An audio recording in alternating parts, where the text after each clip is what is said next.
the little @ symbol in a Discord server you're in, it will literally show you. Should I get my messages now? I ended the beginning there was silence. My God. The first thing I get. By the way, I want to make note. The last thing I get is all servers. My last mention was last Monday at 10:52 with Nagoda and Grayshot. It's Ruby Fandom and. By the way, are you going to go see Jurassic World next week? Yeah, yeah, kind of. What do you mean, kind of? How can you kind of go see a movie? Kind of. Hashtag illegal streaming services. Anyway. No, actually, no. I probably will see it probably Sunday. My brother's seeing it let's Thursday. save this for the actual recording. Oh, we're recording right now. Well, let's go. That's why we're all here. So, well, Kaiju didn't say anything about. Oh, we're recording, you guys. Oh no! I started recording the moment I unmuted. I love that. I asked GojiraGuy, are you going to go see? He's like, kinda. I'm like, it's like, wait, how can you kind of see a movie? Well, because kind of is my brother seeing it first, I'm seeing it second, and I'm not sure even I will. So it's maybe kind of, you know. Yeah, I'm still not sure if I'll go see it. At this point, I honestly don't care about the franchise. I'm gonna go see it on opening night. I admit it. I'll probably see it as well. It looks like a super good movie, or like at least a popcorn flick. Wait, did you just say a moment? Wait, what? Okay, I'm lost here. Well, it's made by the guy that made A Monster Calls. Like that was a fantastic movie, and even if he gets like a hint of Great shot. Nobody knows what that is. Monster Calls. It's a great coming of age tale.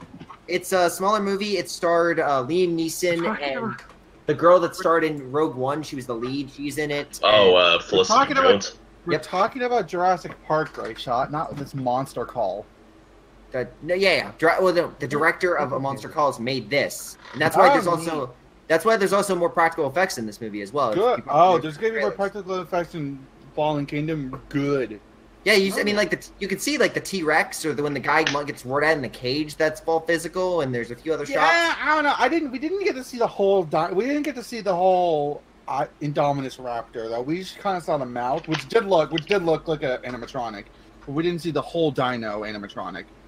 Well, there's also the T-Rex when in the cage scene when she's like right next to it. When it moves, it's CGI, but when it's stationary, that's all a giant animatronic. I think what they're doing is they might be doing something similar to what they did in Shin Godzilla, where it's practical effects to a point, and then they're touching it up with CGI. Shin's all CG. Yeah. You know what I mean? They had a guy. He's all CG through and through. I know he's all CG. Are you guys saying that Jurassic World Fallen Kingdom is just as fake as Shin Godzilla? I know Shin Godzilla is all CG, but they had a mocap person do all the moves first. Okay, right. Wait, Harley, I think I get what you mean. All the characters were animatronics. Yes. It turns out this is actually a crossover with Five Nights at Freddy's. Well, actually, Five Nights at Jurassic Park. Well, no, she makes a good point because the raptors in the first movie, Jurassic World, actually had the exact same thing, which is they were heads or like figures, and then they just layered. So when you see you just see their heads in the cage and whatnot, and they're like muzzled. Those are actual heads, and then there's a layer of CGI over them to add the detail and the movements and such things like that. So she's right. She's right. I think they started doing that around Jurassic Park 3, because I think in 1 and 2 it was just either animatronic or CGI. They didn't blend the two. Are you saying raptors have layers like ogres? Like onions. Yes. Anyway, let's get this thing. Raptor onions. After. So it makes sense. Ogres, raptors, and onions are all related. Of course, that's how it always was. Anyway. I love that first half hour is just going to be us talking about Jurassic Park. Don't forget, Jar Jar uses the same technology. Hey guys, remember when they said it was a good idea to make the Indominus Rex to pull people in to make more money, even though it looks basically like a T-Rex and nothing bizarre looking? They did use a T as the base genome. Like they explicitly said the T-Rex was the main body type they used. Yeah, I get that though, but it's like hey, let's make something new. Let's make a hybrid to draw more people in so we can make more money. And it just looks like it's just a white T-Rex with some spikes on it. Where's It's the also cuttlefish? Well, it has longer arms though. Well, that's literally any amusement park. We get a new ride. Once people get bored, you gotta get bigger and better. Yeah, but the Indominus Rex isn't really anything new. It just looks like a T-Rex, just with minor differences. Well, there's also the guys. fact that usually a new ride in the amusement park doesn't try and kill you. This is true, but I mean, it was supposed to be in a cage. Also, imagine the headlines: we've created our own dinosaur, custom. Yeah, but that's false advertisement. It's like they look at it and people are gonna go, "That's nothing new. That just looks like something that we already saw 20 years ago, man." Zoinks! People lose their mind when they're. That's not a new dino, dude. You say this, but how many people rush out to the stores to buy an iPhone 9 over an 8 because it's slightly better? It's the same phone, it's just slightly different and slightly better. Like, people lose their minds with the slightest changes. It's just it's like a blockbuster. It's the same movie, like Transformers 4 to 5. It's still the same stupid slog, but it's just new and exciting. It's like same idea. It's literally. Then again, people went crazy over Shin because it had some same music. It helps. It helps that It helps that in the case of Jurassic Park, you're not just having a new movie; it's a new dinosaur, and that's way more exciting.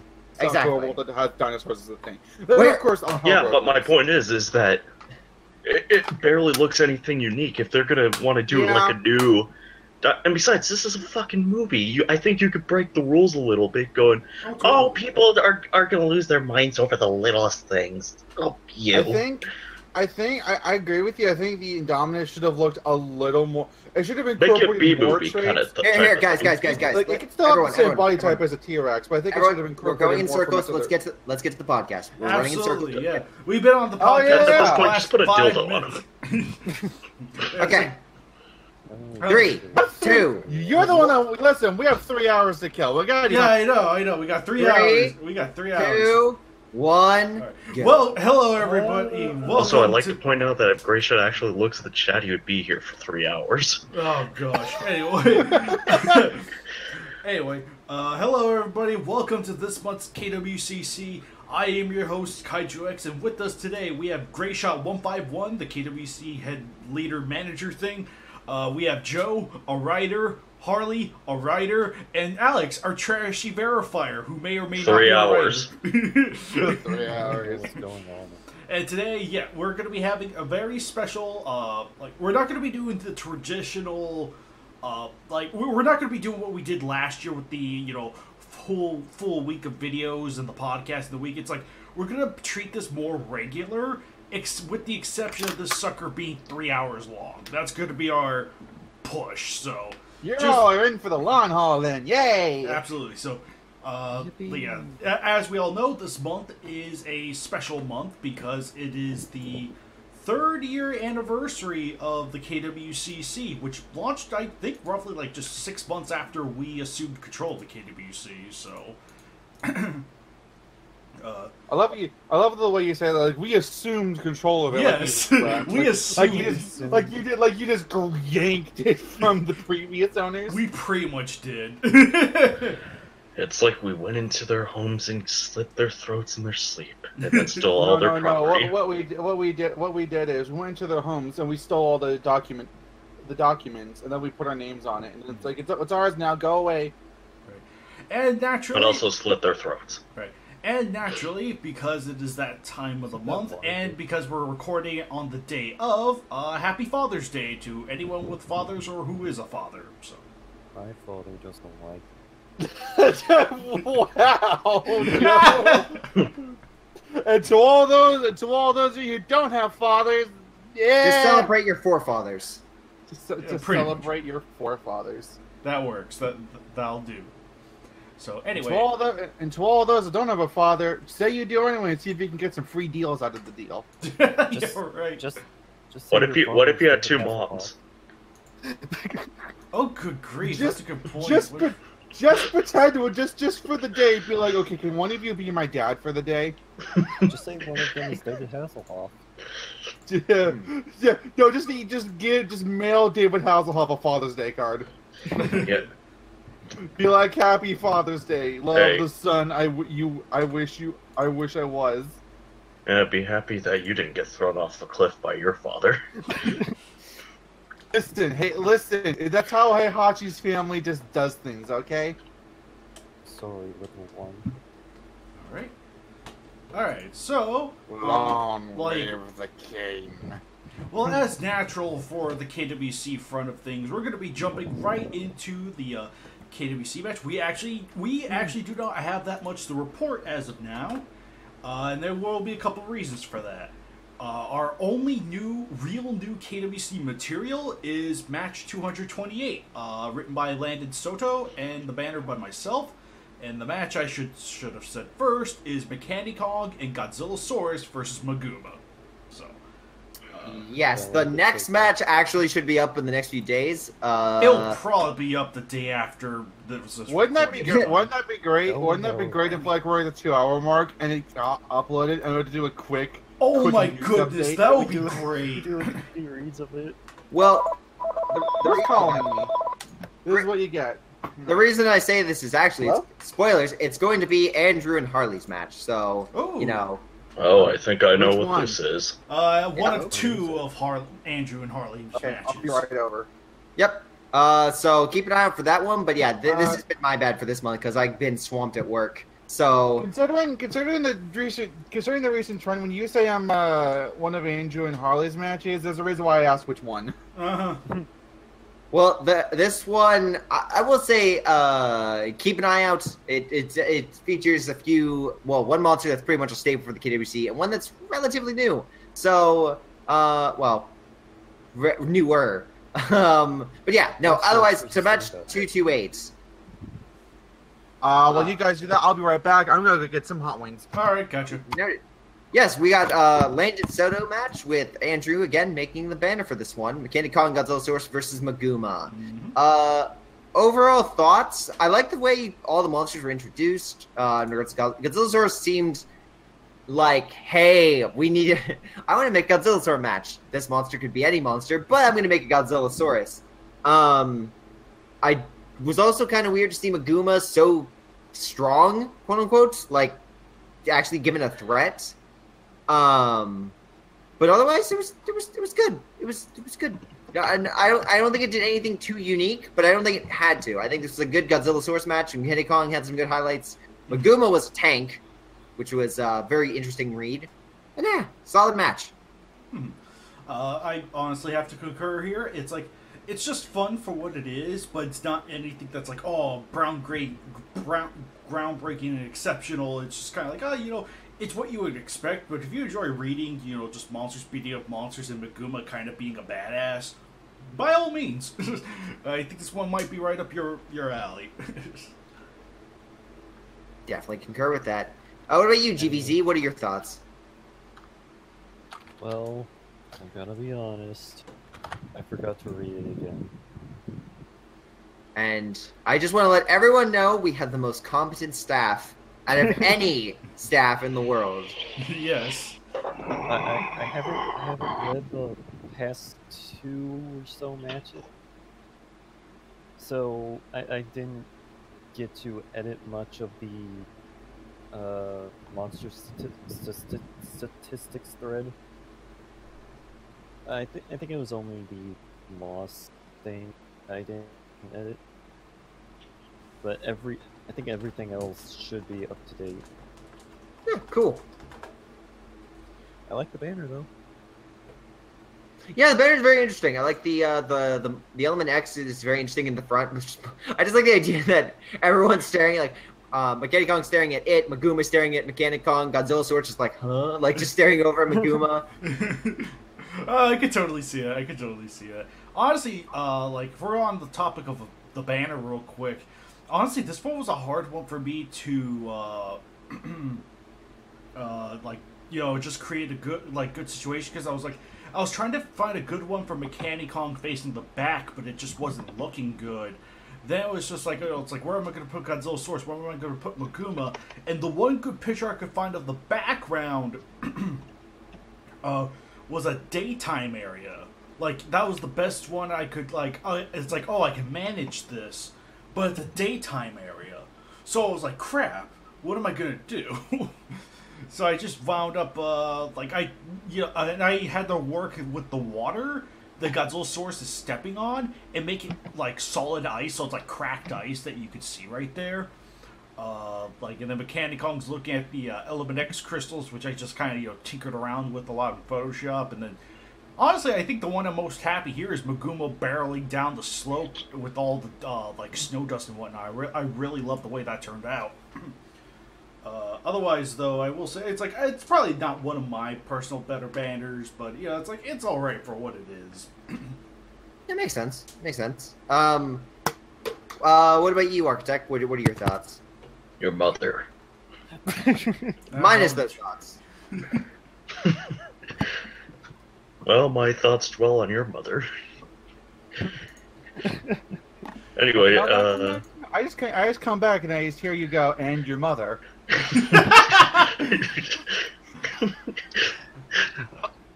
First with the banner, looks like the three combatants are obsessed with the crystal meth in front of them. They're gonna have a hell of a time. Mechanicong's really getting into it. I know, Mechanicong's like, wow, motherload!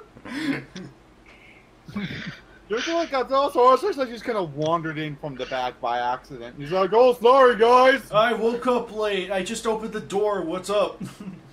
And I think Godzillasaurus kind of now that I look at it, Godzillasaurus looks like a kid who walked in on a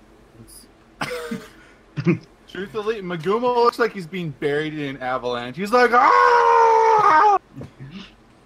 That's because Mechanicong doesn't want to share. Yeah. But yeah, I remember. Share? No. I do remember getting this match way back in the day. I just don't remember what really happens, but I remember reading it. That's all I have to say.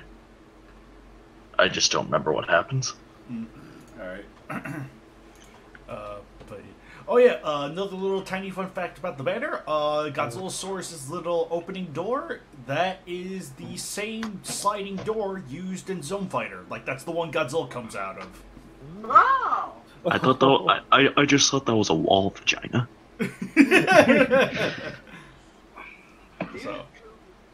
So Alex, do you really think Andrew is Ridley Scott? Come on.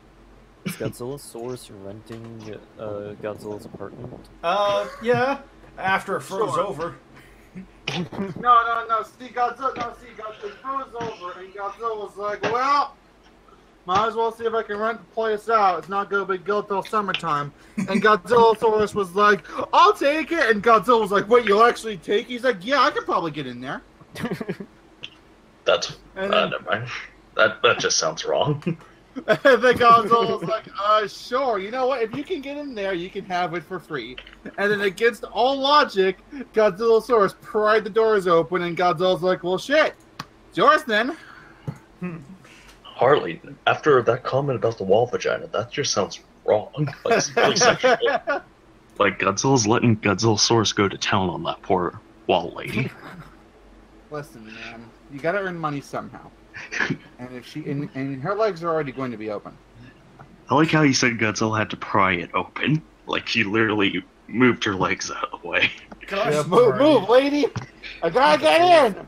Anyway, Godzillasaurus has to do something for retirement. Yeah, which, by the way, the whole mind control aspect, was just like, did he have that? Did Dr. No have that originally? Dr. No. Doctor Who, yes. Dr. No? What are you thinking? James Bond? Wait a minute. James Bond confirmed for KWC? Dr. Something Evil. Fucking Dr. No, my god. And then Godzillasaurus said to the wall lady, I'm looking for safe passage through the anus. Nah, he found the back entrance. Exactly. Well, Kaiju X, it's your fault for drawing wall vagina. Yeah, it is. Clearly. Yeah, I think it's just like the Dat Booty Monster X. Great correlations everywhere. If I remember correctly, I think the light on top of Mechanicon's head is a hypnotic thing. Yes, it is hypnotic. It's like the only kaiju that can actually hypnotize people, right? Pretty sure. Like fly out, hypnotize kaiju, and not just take over. I don't think any of the monster can actually hypnotize another monster. Right. I think in the KWC roster, I don't think. Well, there's technically Grand King Ghidorah, but he can't control other monsters. Yeah, he can't control the monsters. He can just control people. Right. Which in theory, could let him control Mechagodzillas, but right. In theory, I think the only monster period that I can immediately think of that would be remotely feasible, I think would have to be Axor from the Hanna-Barbera cartoon, like slave we're not eyes. Like we're not counting that. Right. Well, I'm just saying, in a very broad, just in general. Yeah. At least in the Godzilla, like greater Godzilla, like universe. Axor for KWC win. Yes. So. Godzuki for the KWC. Godzuki for the KWC. I like Godzuki 2020. If they include Godzuki in the Godzilla 2019, I'm walking out of the theater. Straight up. It might. I will just leave. The director is the one of Krampus. He probably might throw an Easter egg or something. Well, And that's a definite yes. I was looking at the film while I was quietly be like, don't.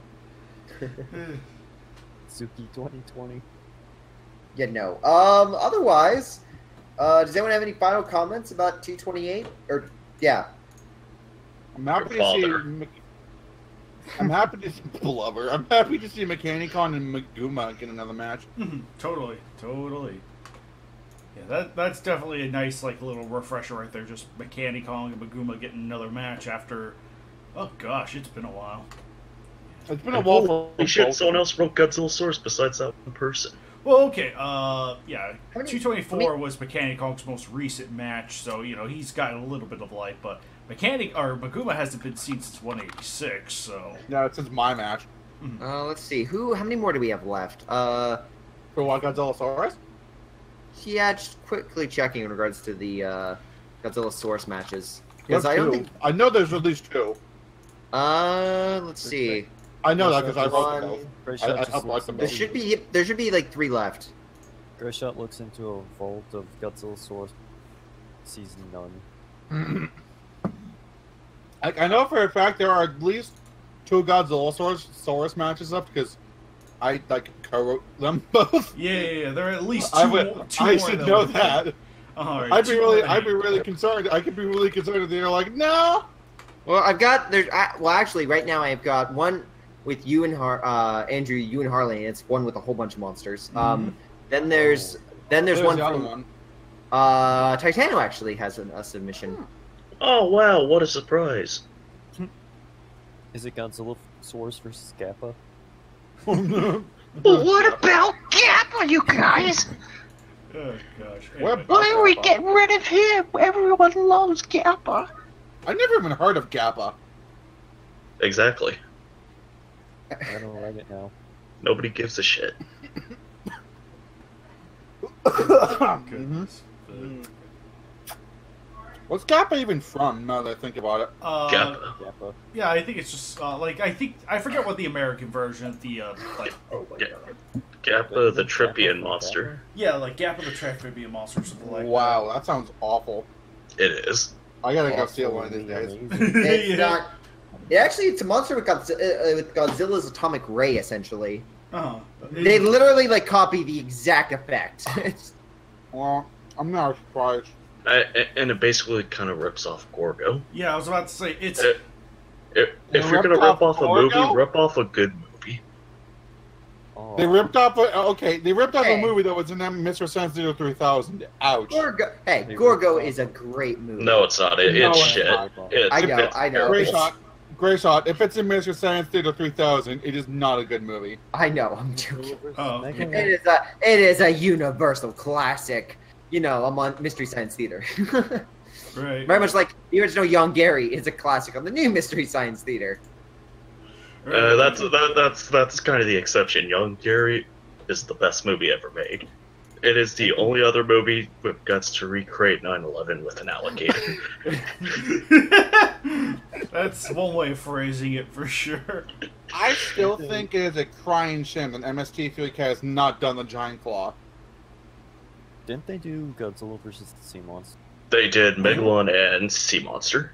Mm-hmm. It was really funny. I haven't seen Sea Monster. I only have the Megalon one.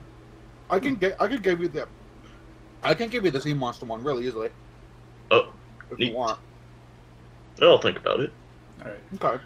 But they'll never release the Sea Monster one on Blu-ray on DVD because Toho has to be super anal about everything. I can still get you the full episode though, no problem. Neat, nice. But yeah, So anyway, want, regarding KWC, honestly, 228's our only one we have to present. Just for notification purposes, most of the KWCs were, at least on Gray Shot's side, from what we heard earlier, like. Oh no, yeah, I will fully admit I've just been essentially in my job. I accepted. I'm basically doing a whole new task, which made me work extra hours. Coupled that with my brother doing a new series in a game called Europa Universalis 4, and that taking time.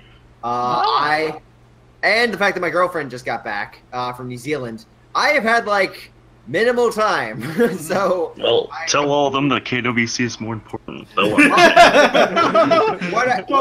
What I will say is, hey, I made people are hounding Kaiju X over not continuing the KWCE. Yeah. They should just tell them that life doesn't matter.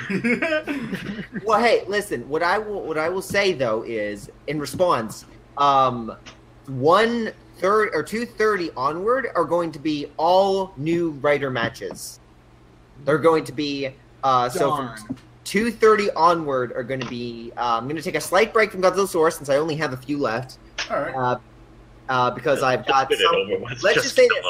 I've got sad news for Andrew. That the banner, his banner, most likely will not be used as someone has returned and his dark magic well is overflowing. Okay, that's fine. That's fine. I'm curious to see what he conjures up. Exactly. So, in the meantime, though, I'm gonna have this new writer spree. So, if you are new to the KWC and your match hasn't been posted, keep an eye out for the next month and a half because you will most likely be up. That means you, Nagoda. Kinda. Get ready, Nagoda. You're gonna have your first match up. Oh wait. Can I call myself a new writer even though I've already been up for like 2 years? Can I also? We'll just call you Parley Pamison. The one thing I will also say is, and one thing I'm actually kind of glad about is, I've noticed recently, and this is nothing against the old writers, everyone that has established essentially in the KWC are using nothing but like monsters that, how do I say, are kind of one-offs. Like Black Moth, or like Mechanic Kong, or like Godzilla Sword. Like, you know what I mean? Like, they're using more smaller caliber kaijus. The one thing I will admit with all these new raiders coming is they're using the big heavyweights, which I'm like, yes! Give me Mechagodzilla, give me the classics. I clap because they're using those monsters. Excuse you, Grayshaw. The other matches I have some heavyweights in them. They do, but are they... Audience, what Grayshaw's trying to say is that, send him more thick monsters.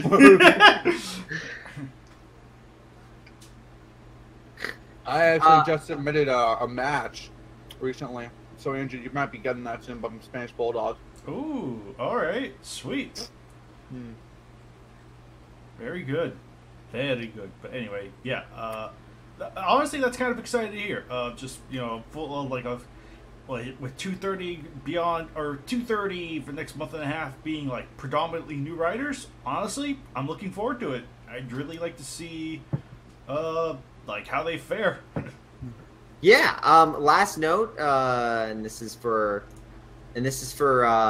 you Andrew, because I don't know how what the breakdown of this is. I've also put up the analytics since we are at the 6-month interval. So technically we've been 6 months of the year, so I have all the stats. So if you want to go absolutely. Over that, just let me go over the the analytics. Right. Before we get to that, though, I'd like to just go over the matter with the KWCE first. There's nothing to report. Yeah, there's nothing to report, and I want to detail why. I am been really busy with a lot of more like real life stuff. I'm working on a personal project right now. One that's finally gotten started up, an old like Godzilla fanfic thing that I've been wanting to do for a long time. After many like years and months of brainstorming and just trying to decide which way to go, it's like, okay, I'll go this way. Getting that started. So a lot, like, I'm probably going to be cooling it off with the KWC, which includes the KWCE as well. So the KWCE, you'll be only seeing one a month. Like that. This took effect at like end of May. It's like there's going to be one after this video goes up. Just being lazy. Wow, when did this become E3? And right after the press conference, it's releasing today.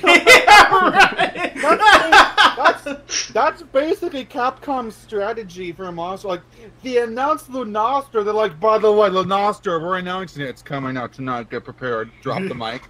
Oh, gosh. But yeah. Yeah, so there's no KWCE, like, as of this recording, but I'm sure by the time either, like, the day of or the day after this recording goes up live on YouTube, expect a new KWCE to be up. But from here, for the rest of the year, it's going to be one a month. It's probably even going to be for the rest of, the lifespan. I'm going to bring it back to one a month, because I'm also thinking of not having super long KWCE seasons, if that makes sense, because I like every season of the KWCE to be confined to the year. So like all the matches I put up in the year is a season's worth for the committee reads. And I would like to point out that Season 2 confirmed for 2019. But when KWC reads. Yeah, yes, absolutely, yes. Due to yes, that's another good one. Thank you for reminding me. Due to circumstances of things just not getting off the ground in the way anticipated, we will be resuming the committee reads probably like later this year. Maybe we'll get started by like later June or July or something. So the committee reads will be back up really soon. Somewhere Tom just got so excited because they're like, yes, they're going to make it to 133. Just remember, guys, we can't say no jokes because jokes hurt people. And I would like to remind everyone that if you want to submit a KWCE, just DM them to me. Yes, that is free for everyone. So, Grayshot, if you want to submit a KWCE, you gotta go through me first, buddy. Yep. Actually, I was thinking about making a KWCE that did fit into my universe. You can. There's nothing against it. Yeah. You just have to give it to me first. No. I was saying is I was planning on having it like either by the end of this year or next year, but I was like, that actually is a pretty good idea. I should probably talk to Andrew. So now, fine, I won't talk to Andrew. I'll just talk to you, Harley. Well, I mean, the only reason I said it is Harley's the one you go to submit your matches. But if you want to discuss finer details, you talk with me. No, you can also never. talk to me about finer details. Never. But if you want to, you can also talk to me about finer details. I mean, if you. But in terms of actual like submissions, just hand it over to me and it should be fine. I'm not gonna unless you make something like 164, then you should be okay. 164-2 electric boot. I would deny it on the spot. I'd be like, no. Oh, that's great. That's great. No. I didn't hear a maybe. Oh gosh. Oh, that's good. That is good. Replace Zilla and Kiryu with Gappa and Young Gary. It's gonna be a remake of 164. But when Young Gary for KWC? Yeah, right. Hey, Get out. Alright, but yeah. I haven't actually gotten any KBCE submissions recently for a few months. To be fair, you have to have a high IQ to understand Young Gary. Anyway, I think that's about all we had to cover for any KWC stuff. So we can actually get straight into the analytics. So, by all means. Analytics. Alright, Grayshot, you take the reins for this little bit. Okay, well, I pulled up the stats. So, essentially, I have two numbers in regard, or two banks. We can look at others if you guys have recommendations, but for the first and foremost, I've taken all matches from basically these are stats from the beginning of this year to current right day. So January 1st to June 17th is when you're recording this. Mm-hmm. And then I have essentially all time lists. So we can look at that as well up until the current meta or the current data. So first up, as our number one match, does anyone have a guess to which one this could be? For what? What's the okay? This will be the only time I do it for this one. But what is the number one match so far of 2018? Baggin versus everyone. No, Okay. of 2018. Of 2018. Oh, no. I'm I sorry, still by sorry. what I said. No. It could have come out this year. This is the most viewed match of all 220 matches that I've Oh, okay, released. of all time. Gotcha. Okay. Yeah, Baggin versus that- everyone. Just Trilogy. from views from January to today. So it's any match, but the views had to have been done between January and today. Oh, okay. Match 51. 51. Okay, GVZ. Match 211. 211. Kaiju X. 100. 100. Architect. Match 88, Okay. the best one. Well, just as a heads up, Kaiju X walks away with the golden pony because it is match 100. I knew it! Everyone. Damn. I wanted to be self-serving and say match 190, but I'm like, nah, I shouldn't. It's not the one yet. Actually, okay. So the next one actually is a. I think you wrote this one, Harley, as well, or co-opted this. This one was Manta, Frankenstein, Sanda, Gera, and the Trilopods. Oh, yeah, I that's remember right. that one. Yeah, that's Gyra. 220. Woo! As I said, Sanda. As I said, your mother. And those two. Frankenstein, Gyra, and Sandy. Duh. Again, these are all. I should note these are all like neck and neck. So even though 100's in the lead, it's still all relatively close. Okay. Ooh. Yeah. So it's currently match 100 is number 1, 220 is number 2, 211 is number 3, Ooh. and at number 4 is 225. Which all makes sense. They're actually all relatively neck and neck and neck. Right. So then it's number 5. We have Anguir's, Baragon, and Baran versus Bagan. Really? That was Yeah. 218. 218. Yeah, at number 5. It's a big game match. Who the hell says Anguirus still? Hi there. Next up at number 6, we have 216. That featured. I like the one with the top 5. That one was Godzilla Hesi, Rodan, Mothra versus Grand King Ghidorah versus Mecha Godzilla Showa. Mhm. Number The 7. biggest disappointment since nice. What? Since you're what? His Son. Oh, but poor son. Never Well, stood a happy chance. Father's Day to you too. Then. Happy Father's Yeah. Day, Joe. Uh, Go on. Otherwise, at number 7, we have Biollante versus Space Godzilla. Awesome. Oh. Nice. Number 8, Mothra Heisei versus Hedorah Showa. Oh, round 2. Hey, Round wait, 2. Which one? 217. Yeah, Hey! the new one. Nice. The new one, 217, No, no. yeah. It's The better one. Got it. Yeah, the soft reboot. Number 9, we have match 200. All right. And then at and then at 10th place, we have 221. 221. Really? Yep. Which one is that one? Godzilla Source versus Zilla. Oh, Which makes sense. That one was a really good match. It was really well written, so it Are makes you sense. telling me, Let's are you be telling me honest. match 190 and match 206 were not in the top 10? I'm ashamed. They're not. For the year. remember, guys. Or for Remember, This guys. is- The same audience that said 216 Keep in or mind that demanded 216 get more awards than 206. Well, keep in mind that this is only keeping track from January to now. So since 190 is an older match, you would not. Usually there's a trail. 200 makes sense because it was a half a year newer. Mhm. So if I were to keep going down, so number 11 is King Kong versus Varan versus Godzillasaurus. Number 12 is Kiryu versus Jet Jaguar. Number 13 is match 56, which is Bagan versus everyone Fallout. Yeah. And then at number Fallout, new kaiju. 14 No, for the Fallout one, they only read half the match. 14 is Mechanic Kong versus Crystalak, and then number 15 is 190. So we're at least in the top 20. Right. Exactly. I mean, we're in the top 10, dude. We're in the top 2. I can't complain. 1, 2, 3, 4, 4, 5, 6. I'm checking something real quick. Right. I end at number 20, 164. Oh, wow. Oh. Yes! Wow. That's great. That's freaking great. I was not gonna lie, Tyler. I was kind of hoping you were counting how many matches had my name on it and how many of them were great. Oh, no. Though you do have a lot of matches up for the so far for the year. But no, yeah, it's I was checking 164. Do you just do it on a daily basis? Like, I'm gonna check 164 today. I am like almost convinced you're the reason why it's up so high. To be honest, you just keep clicking on it all day to give it more views.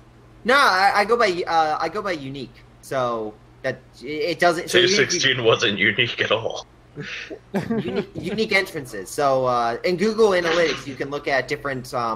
You can see like that way. There's no repeats that way. But even if you look at that, it's still in the same. Essentially, the duplicates are very minor when it comes to these matches. Okay. Sure. Unless it's a larger match, in which case 200 got hit a lot.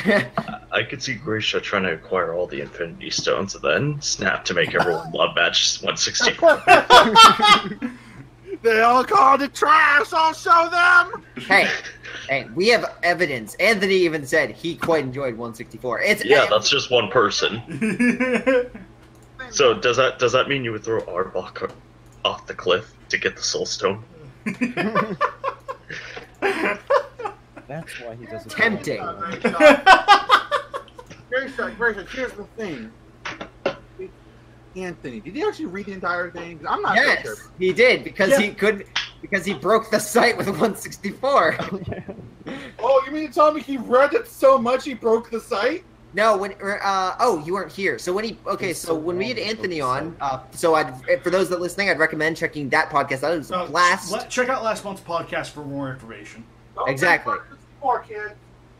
But he mentioned when he was posting it to the site that the site crashed, or at least when he was doing it, it crashed because it was too much. Like it was too long, so he had to break it up into chunks. And then that way he was all set for match 200. Chunks. So That is fun fact. insane. He must have hated it when match 190 came to his doorstep. They're like, oh god. On a side note, we also have the top matches of all time. So these are the top KWC matches of all time. All right, cool. Lay it out for us. Okay, Nope. so the Grisha, top 3, yes. So we're in here for the long haul. Do the top 50. No. No. Top 20. Just do I'll do the top 20. I'll do the top 20. Number 1, match 100. Number 2. What a shot! That's a shocker. Yes, everyone versus everyone. Match 2, Bagan versus everyone Fallout. That's a shocker. Number 3. Oh, sorry. I'll stop saying it so fast. Gyro versus Baragon. Sadly, no. Bagan versus everyone. That's a shocker. Right. Number 4 is Anthony's finale 150. Or not Anthony, sorry. Tom's. Quote. Yeah, Tom's finale. Oh, so people love the people. KWC didn't tell us. This is King Kong versus Space Godzilla 3. That sounds exciting. When can we see it? It's 20. Anthony has me sign an affidavit that I couldn't release it yet. But everyone has apparently read it, somebody So did you fire him and replace him with an old white guy to do reshoots? No comment. But that means it's gonna perform horribly at the box office. at number robot. just the that's the sequel. That's number 4. But at number 5 we have match 146. which is Zilla versus Gara versus Zilla and Gyra. Jaguar versus Gara versus Gals. Gyra. Gyra.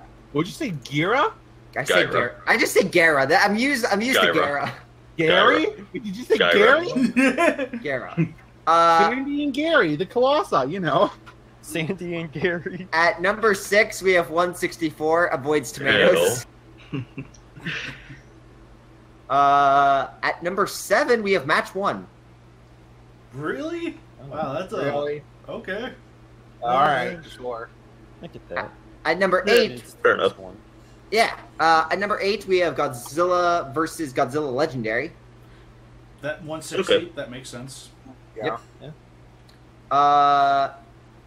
Wait, what was I at again? Number 8? Number 8, yeah. Okay. Alright, good job. You're doing great. Okay, so 9 is 151. So which is Kiryu versus Des Ghidorah. Number 10, I'm gonna have to pull up the actual KWC list because I don't remember what 14 was. 14 is Godzilla vs. Scammer. that makes a whole bunch of sense. Yeah. Yeah. Oh, so the fucking. Ah, that Godzilla, one.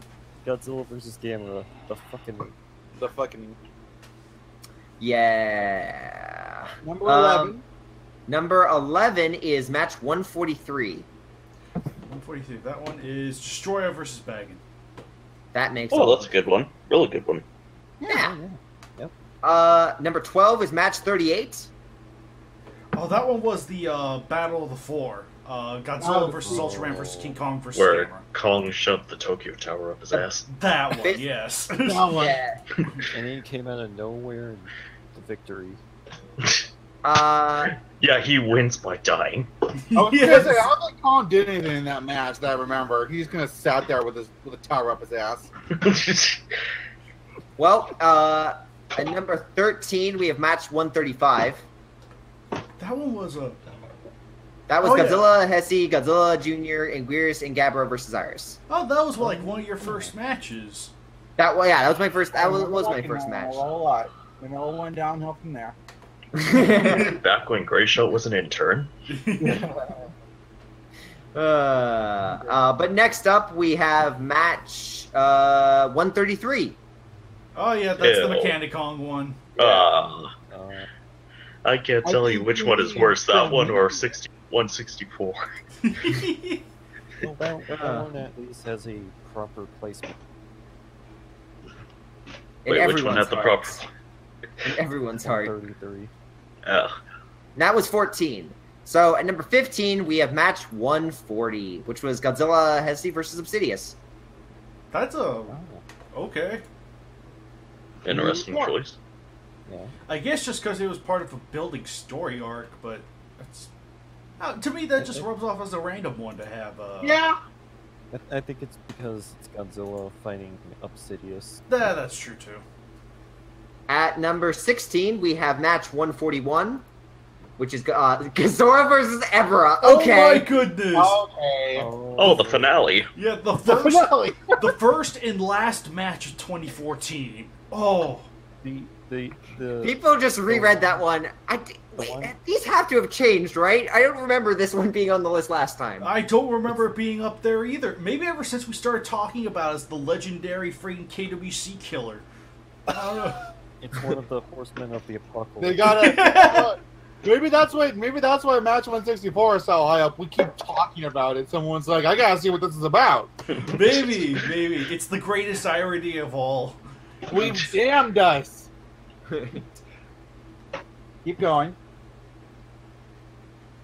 Ironic. You're on 141. Oh, wait. Great shot. Yeah, next one is match 185. Oh yeah, that's the Matango Orgo one. Yep. The one that stole my award is what I'm going to call it. I have a very, very good feeling I probably could have won a KWC award if that match did not come out. You won all last year. I won all last year, but the previous year was stolen from me. Harley, just go into his house when he's sleeping, slit his throat, and steal the trophies. I'll do even better. I'll be like Steven Spielberg. I'll take a selfie of all my trophies and send it to him like, hey, can I see yours? Oh, wait. Oh, gosh. Well, at number 18, we have match 91, which That is one Godzilla Heisei versus Space Godzilla Obsidious and Crystalak versus Mechagodzilla Heisei versus Biollante. Oh, that I one. say. Is that the one? Why is that edit not fixed? Dang it. I have to get Josh Was on that the one? Was that the one that was in Canada? Yes. Toronto. That was okay. What Yeah, edit? I don't really remember it. No, Mechagodzilla Heisei is just Mechagodzilla Heisei. No I. The last I is missing. Oh. They say it's Mechagodzilla. Well, now we can take the R off Godzilla, and Toho won't sue us. I disagree with that. Oh gosh. Anyway, let's see. Joe, that won't stop them because Toho threatened to kill TK back in the early days. Oh yeah, absolutely. Well, next up is match number. No, we at 19. We have 128. 1928. That one was I think Grand King Ghidorah versus Monster X or Gigan Megalon Cyber Godzilla. That's right. Yep. Oh yeah. And then lastly, at number 20, we have match 190. Woo! Dang, Oh. Wow. Honestly, I know it's a top 20, but I was expecting us to be a little higher. This is all time, and newer Right, matches all-time. are heavily knocked against because just by the span of like 6 months, there are a lot of views that occur, which is why things change.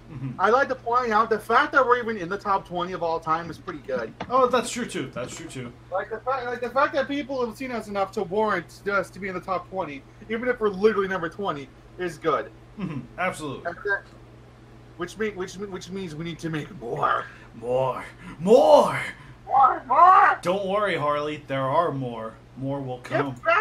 Get back to work.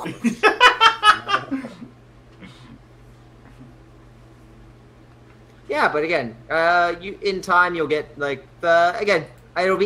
things shift around all the time just based on like people's interest and whatnot. Because I did not expect Gazora versus Ebra to be on that list. Totally. I hear you. Wait a minute, hold on. Actually, was that referenced? Maybe. Hold on, I need to check something. Zone Fighter versus Legion. We got the wrong list, everyone. Yeah, right. No, it wasn't referenced. Oh, you don't know why? I think I know why. Why? It's referenced in my series. Maybe that's why. Your damn series. Remember, because I forgot because that match technically is continued in Cyber Godzilla versus C-Rex. Okay. No, that was Ebra versus C-Rex. Do people really like your giant story that much? No, you're right. I'm an idiot. Never mind. Yeah, that's 116. I'm genuinely curious how popular your giant story thing is, actually. I mean, I can, 200's not on the list. Sure. But I mean, this is supposed to be the finale. Right. Well, I mean, it's not the finale so much as like the finale to that arc, the season finale. Okay.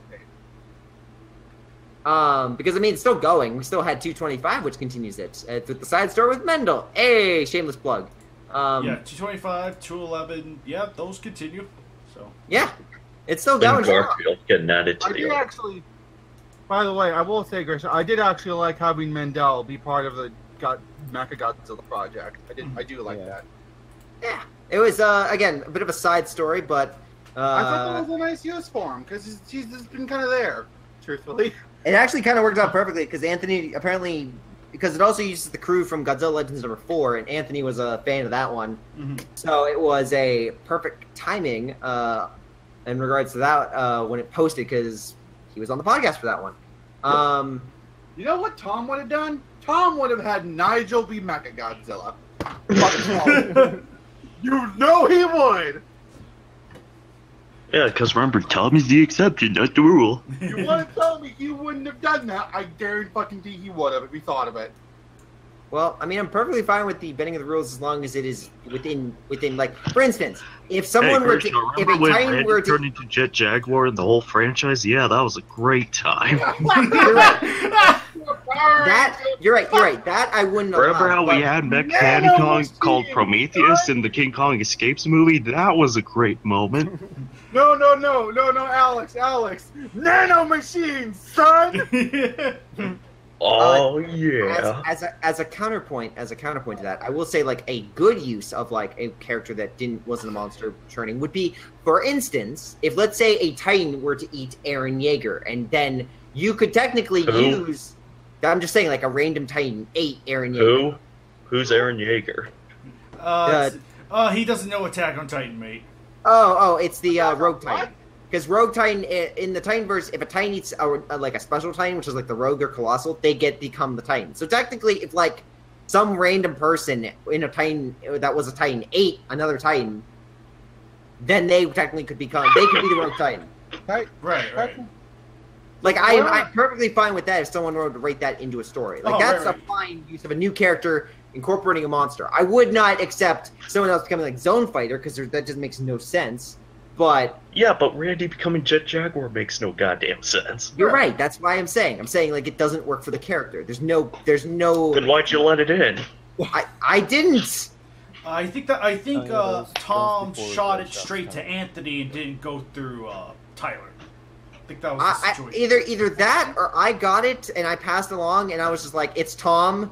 Because remember, I got the first match that we ever posted was 143, I believe. It was still new at the time. It was still very new. So exactly, and to be quite honest, I know for a fact I didn't read that part. Either I read the beginning and I didn't read that far in, or I was just as bright as everyone else. But I think as you can tell, that has not flown since. And even with my series, I've been sure that like I think the craziest thing I've done is give Zone Fighter a move which you don't even see him do. Truthfully, I think the craziest thing you did was actually kill the bad guy. Kill Cameron? Who? No, fucking what's his name? Cameron. Yeah, Cameron. Cameron Winters. Didn't you kill him? No, not Cameron. Cameron. Honestly, I think the biggest shock was that you actually killed him. So when can we have subtitles? Anyways, I think the reason why Power Randy got in was because it was Tom. I think everyone knew it was Tom's last match. Oh my god! That's still a stupid explanation, though. Well, I know. It's a really dumb reason. It's like it's Tom's last match. Might as well let him do whatever the fuck he wants. But it's like the only thing I had. Isn't that kind of part of the point of the whole KWC and having so many rules is to do new invented ways while trying to compromise.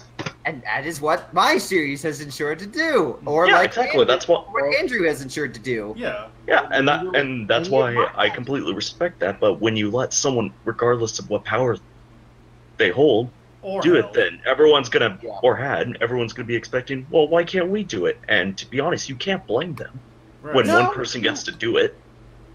No, you're absolutely right, which is why in certain situations, like for instance, this character is not going to make it to the KWC, even though I received it. Somebody from the old KWC staff asked me to make a match, and I said no. There's a reason why I heavily fact check. For writing a match for the KWC, there's a reason why I usually heavily fact check with Andrew about this. Like I don't like for my more ambitious ideas, I always ask first before I go. Yeah, totally. That match. But no, yeah, also in regards to the Harley, why I think my matches are so high is because you also have the fact that for every person that jumps in, there's also people that haven't read the match. Like there's other ones that are connected to this. Might as well look at them. Like And they're so long. To the beginning, yeah. They're kind of reading backwards, though, right? Well, it's kind of like let's put it this way. You stumble across match 225. You'll say, hey, what's that hyperlink that's there? Oh, that leads to 211. That leads back to 200. That leads back to blah, blah, blah, blah, blah. Then, all of a sudden, the entire catalog of Gray Sox matches have been clicked without them having to go through the list. Oh wow, I'm back in the prehistoric times. Pretty much. I'm back here. I will say though, I would counter against that slightly just because there's also I get to see the average time on the page, and usually and right now the average time is for the most part similar for all matches. Like it's usually either really extremely low, like really low in regards to like KWC stats. Like it's usually check the monster and then go, but matches are far longer and usually they're within a certain range. And yeah, those matches are pretty much on par with every other match. Interesting. By the way, I'm when we get to match 164 for the KWC reads, we are reading the dialogue as exactly as it was written down. By the way. Oh, totally. For which one? 164. My God, it is match 164. When you read that out loud, it's hysterical. I'm sorry, Tyler. I know we've said this a lot, but your dialogue for that match was fucking atrocious. Listen, it makes sense to younger Tyler. I'm not sure if older Tyler will agree with younger Tyler's decisions, but it'll be interesting to read. Have you actually read it at any point after this? After we started ripping it, have you actually gone back and read it? Because I'm actually curious if you've actually gone back and read through it.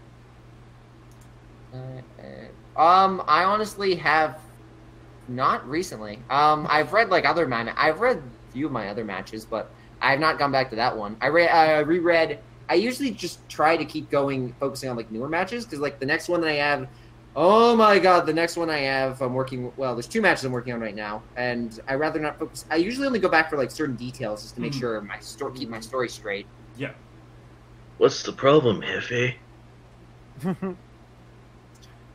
Okay, if we're going to talk about dialogue, though, I will say 229, when it comes out, there are some choices in there that are very interesting that I would like to ask both of you what you were thinking. Boy. Oh, is it? Oh, okay. Oh, you're posting that one. You're posting that one then. Okay. To be fair, hang on. Because this is the match I'm thinking of. Oh boy, boy. Is it between... Wait, which one is it? I think I know, because obviously the other match we wrote, like the other... Let's put it this way. Harley and I wrote 2 KWC matches. One of them has dialogue, the other doesn't. No. So obviously the one with dialogue is the one he's having questions with. I have questions, comments, concerns. Does it involve a Triceratops? Yes. It does not involve a Triceratops. Alright. Wait, what? Read one line of dialogue. Just post it in the chat so we know what you're talking about. Yeah. We won't say it. We won't say it. It's just spoilers. I want to quote so badly, but I can't because it's a spoiler. Because hold on, I'm pulling up the image right now just because I put it into I'd like to call it the dump bin, which is basically every match that has ever been submitted ever. Okay. Goes into one conglomerated. Okay. Thing. Yes. Wait, I don't know. Wait, I still need. Give me but a moment. Give you a moment. Okay. Where is it? Okay, I have to hold on. Wait, what? Why? I just saw your message. Really?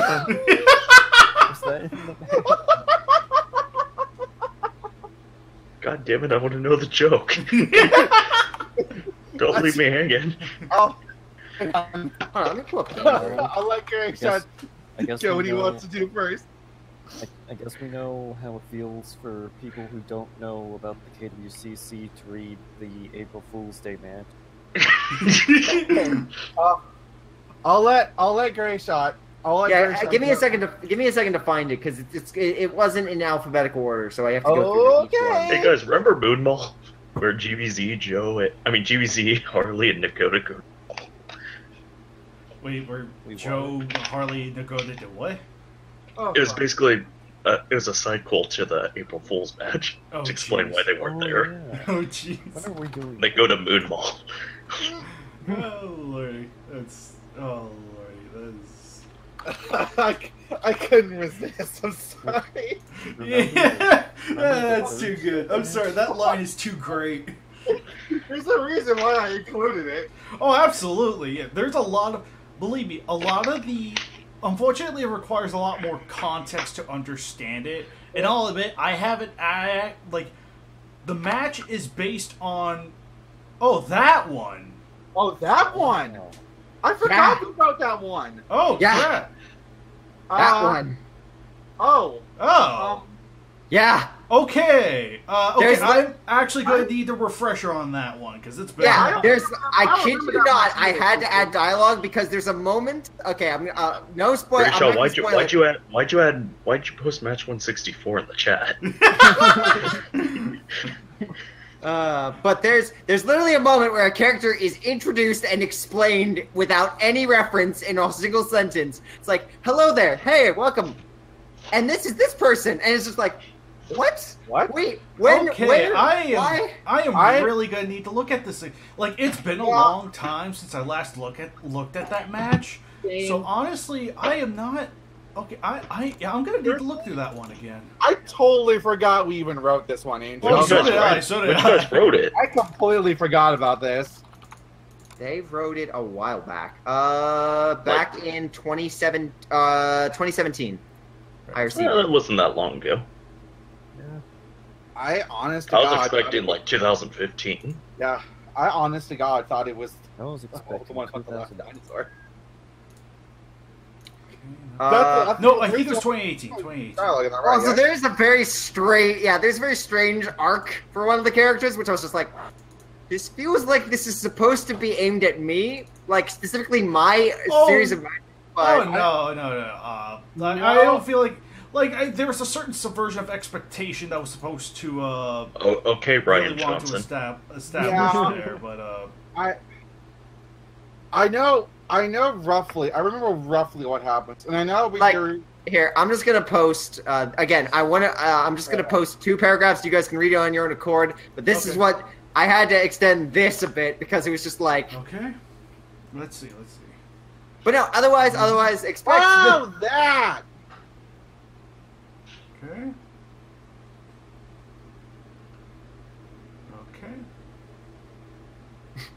Oh, we have transport waiting. Oh. But no, otherwise, yeah, 229 should be up very shortly, and yeah, no, I think we all have our own things that don't make any sense when said aloud or in the context of a situation. What? Wait, is this match What? 229? Yeah, It is. Oh, okay. I wasn't paying attention. I'm trying to think about on it. Maybe that we just. I mean, you see what I mean? You just- kinda. I mean, I guess. I mean, at this point, we're 3 hours. Do you care if I say who the person's name? Did I ever mention how much I enjoy it when you do things like that? Randy sweetly questioned to Monique merely for her to reply. Unfortunately, you never stop, Bill Cosby. Because I think what you had the issue is that we just kind of put Brody in there with no reason. And it's like, hi, he's here. Come on. Okay, we can save the initial discussion. I'm just making note. Just imagine saying that in dialogue aloud. Yes, hello there. We have transports waiting. Turns to random person without even an introduction. And this is this person. Harley, when you mentioned Okay. 4, did you take direct inspiration from G14 but the lack of an intro?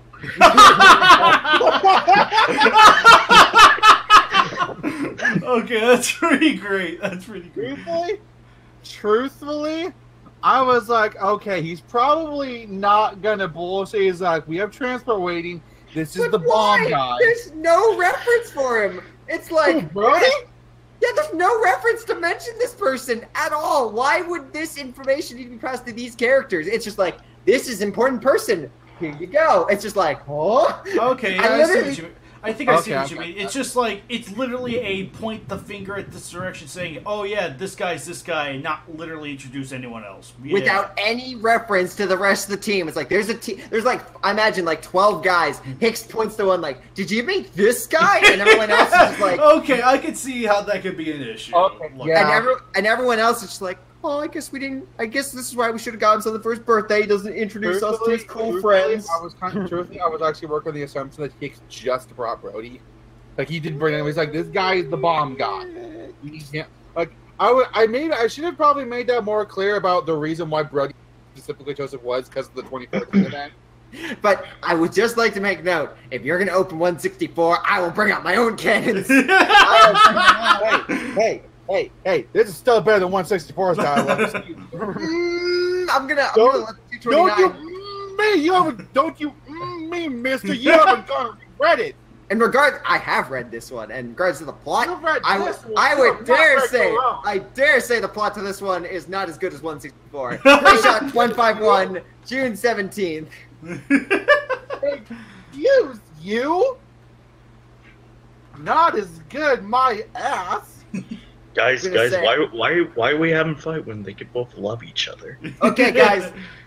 Okay, let us know in the comments for this video when this match comes out if Great Shot 151 was right or if I was really right. Let you know. Further comment. I ship here's the third 164 option. 229.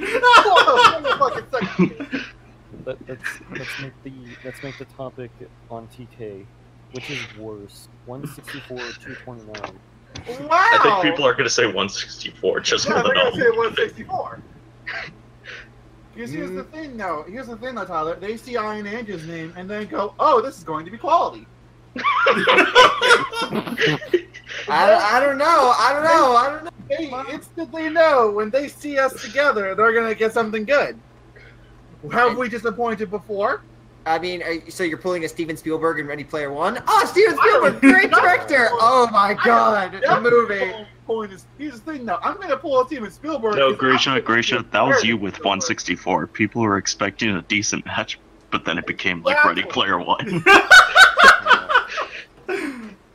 You imply that I'm pulling a Steven Spielberg. I'm implying that I'm going to do better than Spielberg. I'm going to do it right. I think what Harley's trying to get at is that Harley like Steven Spielberg. I mean, Or Jurassic do Park is Steven one of my favorite Spielberg. movies, so maybe. A good movie.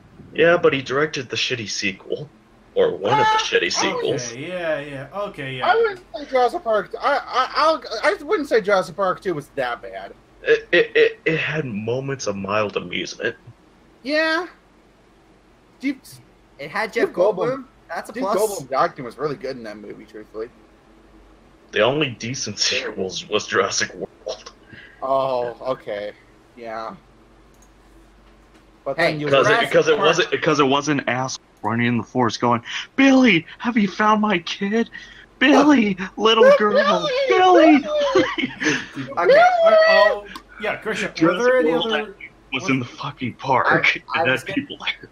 I was going to say, do you want to see the top worst matches? Oh, before you get to that, I just wanted to make sure, was that the only area you had concerns of, or is everything else yeah, alright? that's the only area you had a Oh, we problem can. with? Oh, no, that was just an example I was using for dialogue. Just saying that aloud. It was just like, well. I would defend myself. In fact, relevant match. But no. In all seriousness, it's still good. It's still a good match. But overacting aside, Grisha, Yeah. is that the equivalent of saying it's not you, it's me? Oh no, it's not me. It's you. right. You were saying. Kaiju X asks, well, is there any other areas that you had problems with? I had an Great shot. issue with the main Great shot. plot of Nick, I will admit. But other than that, it was. And Gershot says, yeah, the entire match. To be fair, every plot that involves Nick sucks. Now that you've reminded Why me, do you think I made Cameron the star in my arc? Well, he Now- sucks too. Now that you reminded me that this story exists again, I do admit having struggles trying to come up with something to do for the humans. Like, Jesus fuck, what do I do with these people? Yeah, they. Okay, we'll get on this match once it comes up next month. We'll go. We're dragging a little too much on a match that no one is. Just do what Nagoda did for Mogira versus Zilla versus Red King. Just have him, me, and Kaiju X as Mogira pilots, Yeah, right. and mention Joe beating the shit out of the other Kiryu pilot. Oh, jeez. Anyway, you can continue on to, like, top worst matches or whatever, least feud or whatever the technical term is. Okay, yes. The worst. Match 164. Hey, wait a minute. Of all time. Yes. Let me pull them up. I hope he says the least viewed match is 229.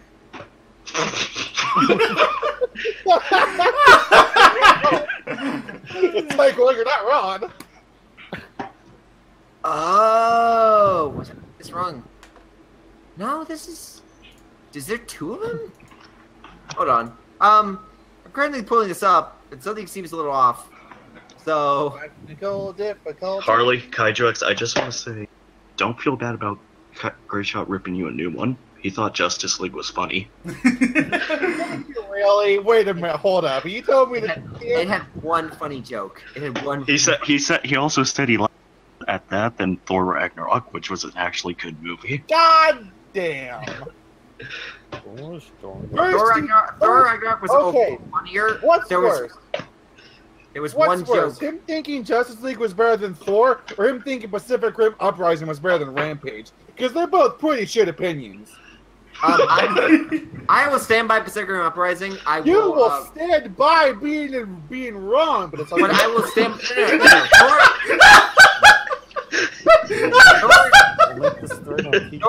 Thor Ragnarok, I will say, is a overall better movie, easily.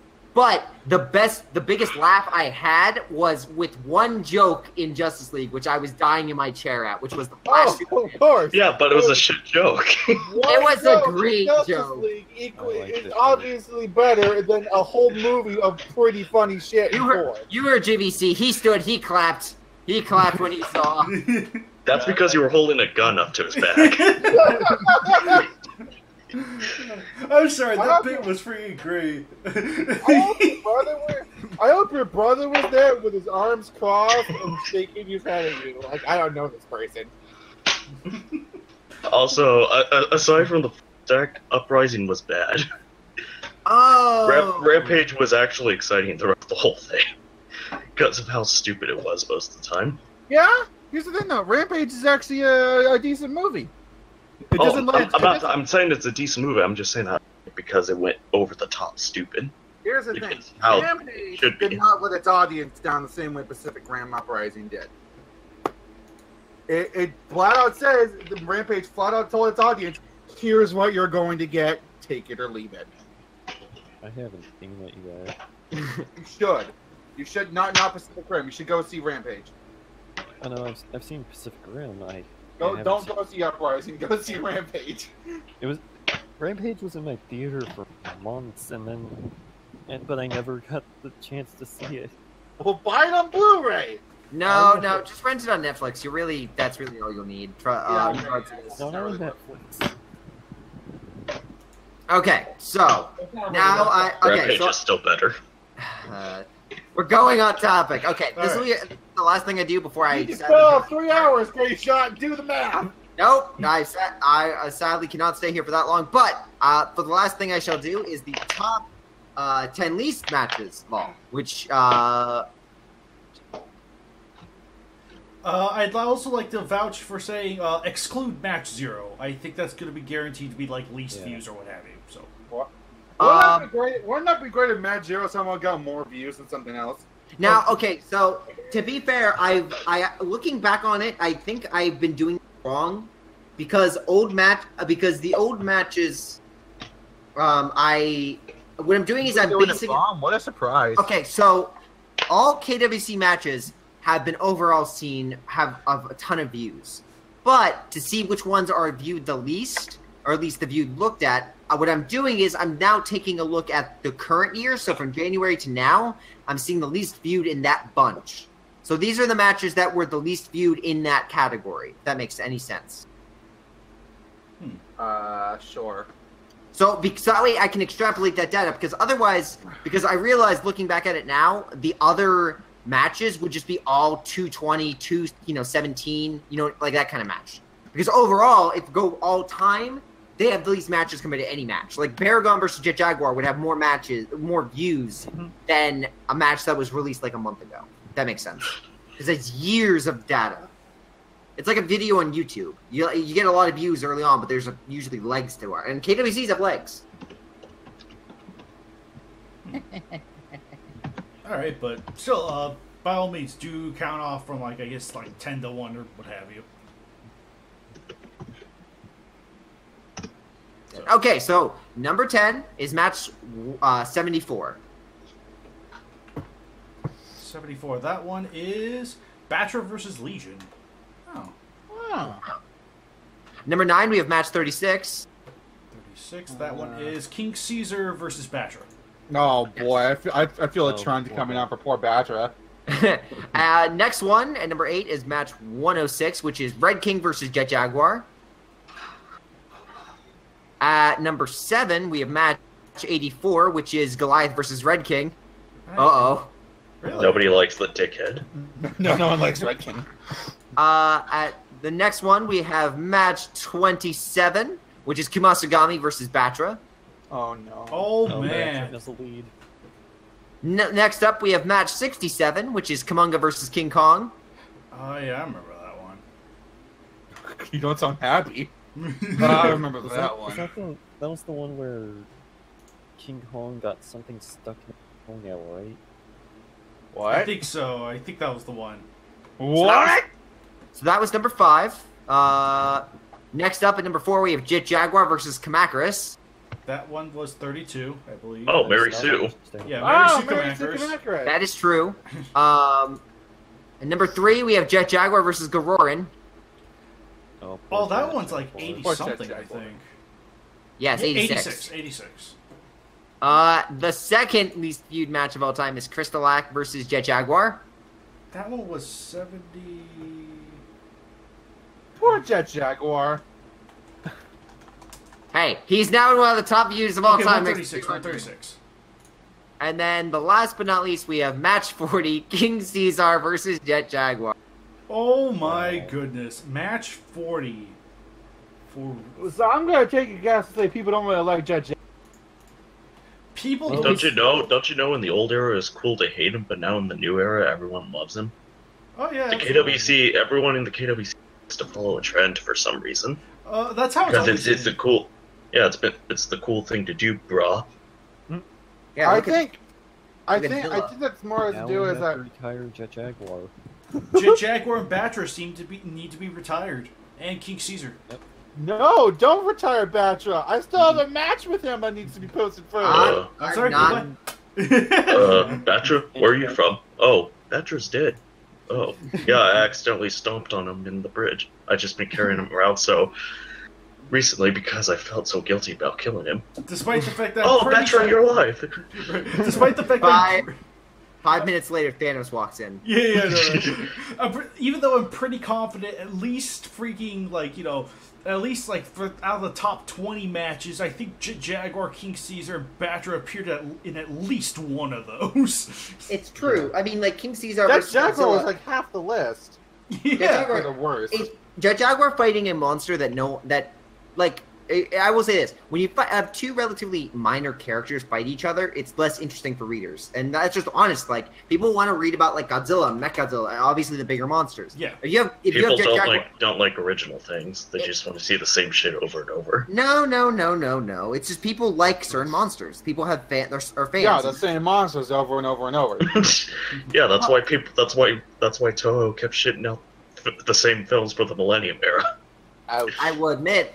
Well, think about this: if you are a new reader and you're a fan of Godzilla, do you want to read about Jet Jaguar? No, you want to read about Godzilla. So it makes Everyone loves Jet Jaguar, so Yeah, yeah. I was gonna say everyone loves Jet Jaguar now, man. everyone in our It's really sphere. popular. Everyone in our sphere of influence, but let's say a person that likes just Godzilla movies in general, they're not going to sit down and read Jet Jaguar versus King Caesar. They want to see Godzilla versus King Caesar, or Godzilla versus Grand King Ghidorah versus Jet Jaguar. You know, like you need to give them the hook, which is the main monster, and then you plenty got of that, to throw though. in the side monster. Like think about my matches. I have Godzilla. Great Space- fan service isn't always the best way to go. That's true. Well, that's why you gotta throw in a monster people like. Like for instance, Kiryu and Des Ghidorah. I mean, look Des at Ghidorah is- Solo, a Star Wars movie. That had fan service moments, and that did terrible. Well, that one was also a bad director and that was an okay movie. So that also might have something to do with it. I think now we're getting to the heart of the differences between Tyler and the rest of us, because Tyler is like, I have all these like really famous monsters and these continuing stories and blah blah blah. Whereas me, I'm like, well, what if I want to tell an interesting story with these specific monsters? Exactly. Harley's got the right idea. Right. Tell an interesting story over. Which monster should I put in? I should put in the one that people love. Right. Instead of making it a good story. Right. Well, keep in mind that if I don't put in the, keep in mind that it's a balance. It's a tightrope. You need for every big match, like no offense, 225, which has the three popular monsters like Legion, Mechagodzilla, and Grand King Ghidorah. You can have an Ultraman versus Gabra, which tells an interesting story. It just has to be a balance. If you were to do nothing but Ultraman versus Gabra storylines, then then KWC viewership would drop because people wouldn't see the monsters they like and they would stop reading. But on the other hand, if you do nothing but the big three, then you it is the samey formula. It's just like movies. You gotta find that balance between indie and big. You can do both. That's what I'm saying. That's what I've been saying. I don't know about that. That doesn't seem to be what you were implying. It seems like you're just implying, we can only make a good story if we just use the big monsters. Yeah, that was the feeling I was getting from you, honestly. No, you need to incorporate both and have them interesting. That way people get the monsters they like, but then they also say, a new flavor. Yeah, but there's also a chance that they see a match with their favorite monsters, and then when they start reading, they could go, this is a shit match, I'm just going to head out. There's a chance that's going to happen. Well, yeah, it's going to happen with, Black Moth match. Who knows? Oh, boy. Wow. Well, to be fair, I think the match up and coming at least has a character that... Like, if you're going off the principle of, put in a relatively popular monster against an obscure monster, I think the next match is going to do that, at least in terms of getting traction. I, honest to God, did not expect 229 to be that match, though. Oh, absolutely. When he was referring to Andrew Harley match that has dialogue, my mind went somewhere else. No, we went to the exact same thought. That's the thing. Because we're doing the whole Godzillasaurus thing, because that's naturally where we go. Right, since that was the subject of debate, I didn't realize it was going to be this match, though. I'm just like, wait, I wrote this? Wait a minute. Well, yeah, because, again, we had 228 as Godzillasaurus. Usually, for the KWC, we don't have monsters go back-to-back. So, there's always, a little bit of a break. Mm-hmm. And there will be, and Godzillasaurus will be on a short hiatus and probably until August, or actually probably until September, where they finally ends its run. Either end of July... What the hell is 230 then? I can't say. I can say it's a really good match. Doesn't have to be something special. Just is a really good match. Now I'm trying to think of what the hell could you be then? I was thinking. I think I have an idea. Okay, because I was thinking 230 was the match we were thinking about. Big grand finale to Godzillasaurus.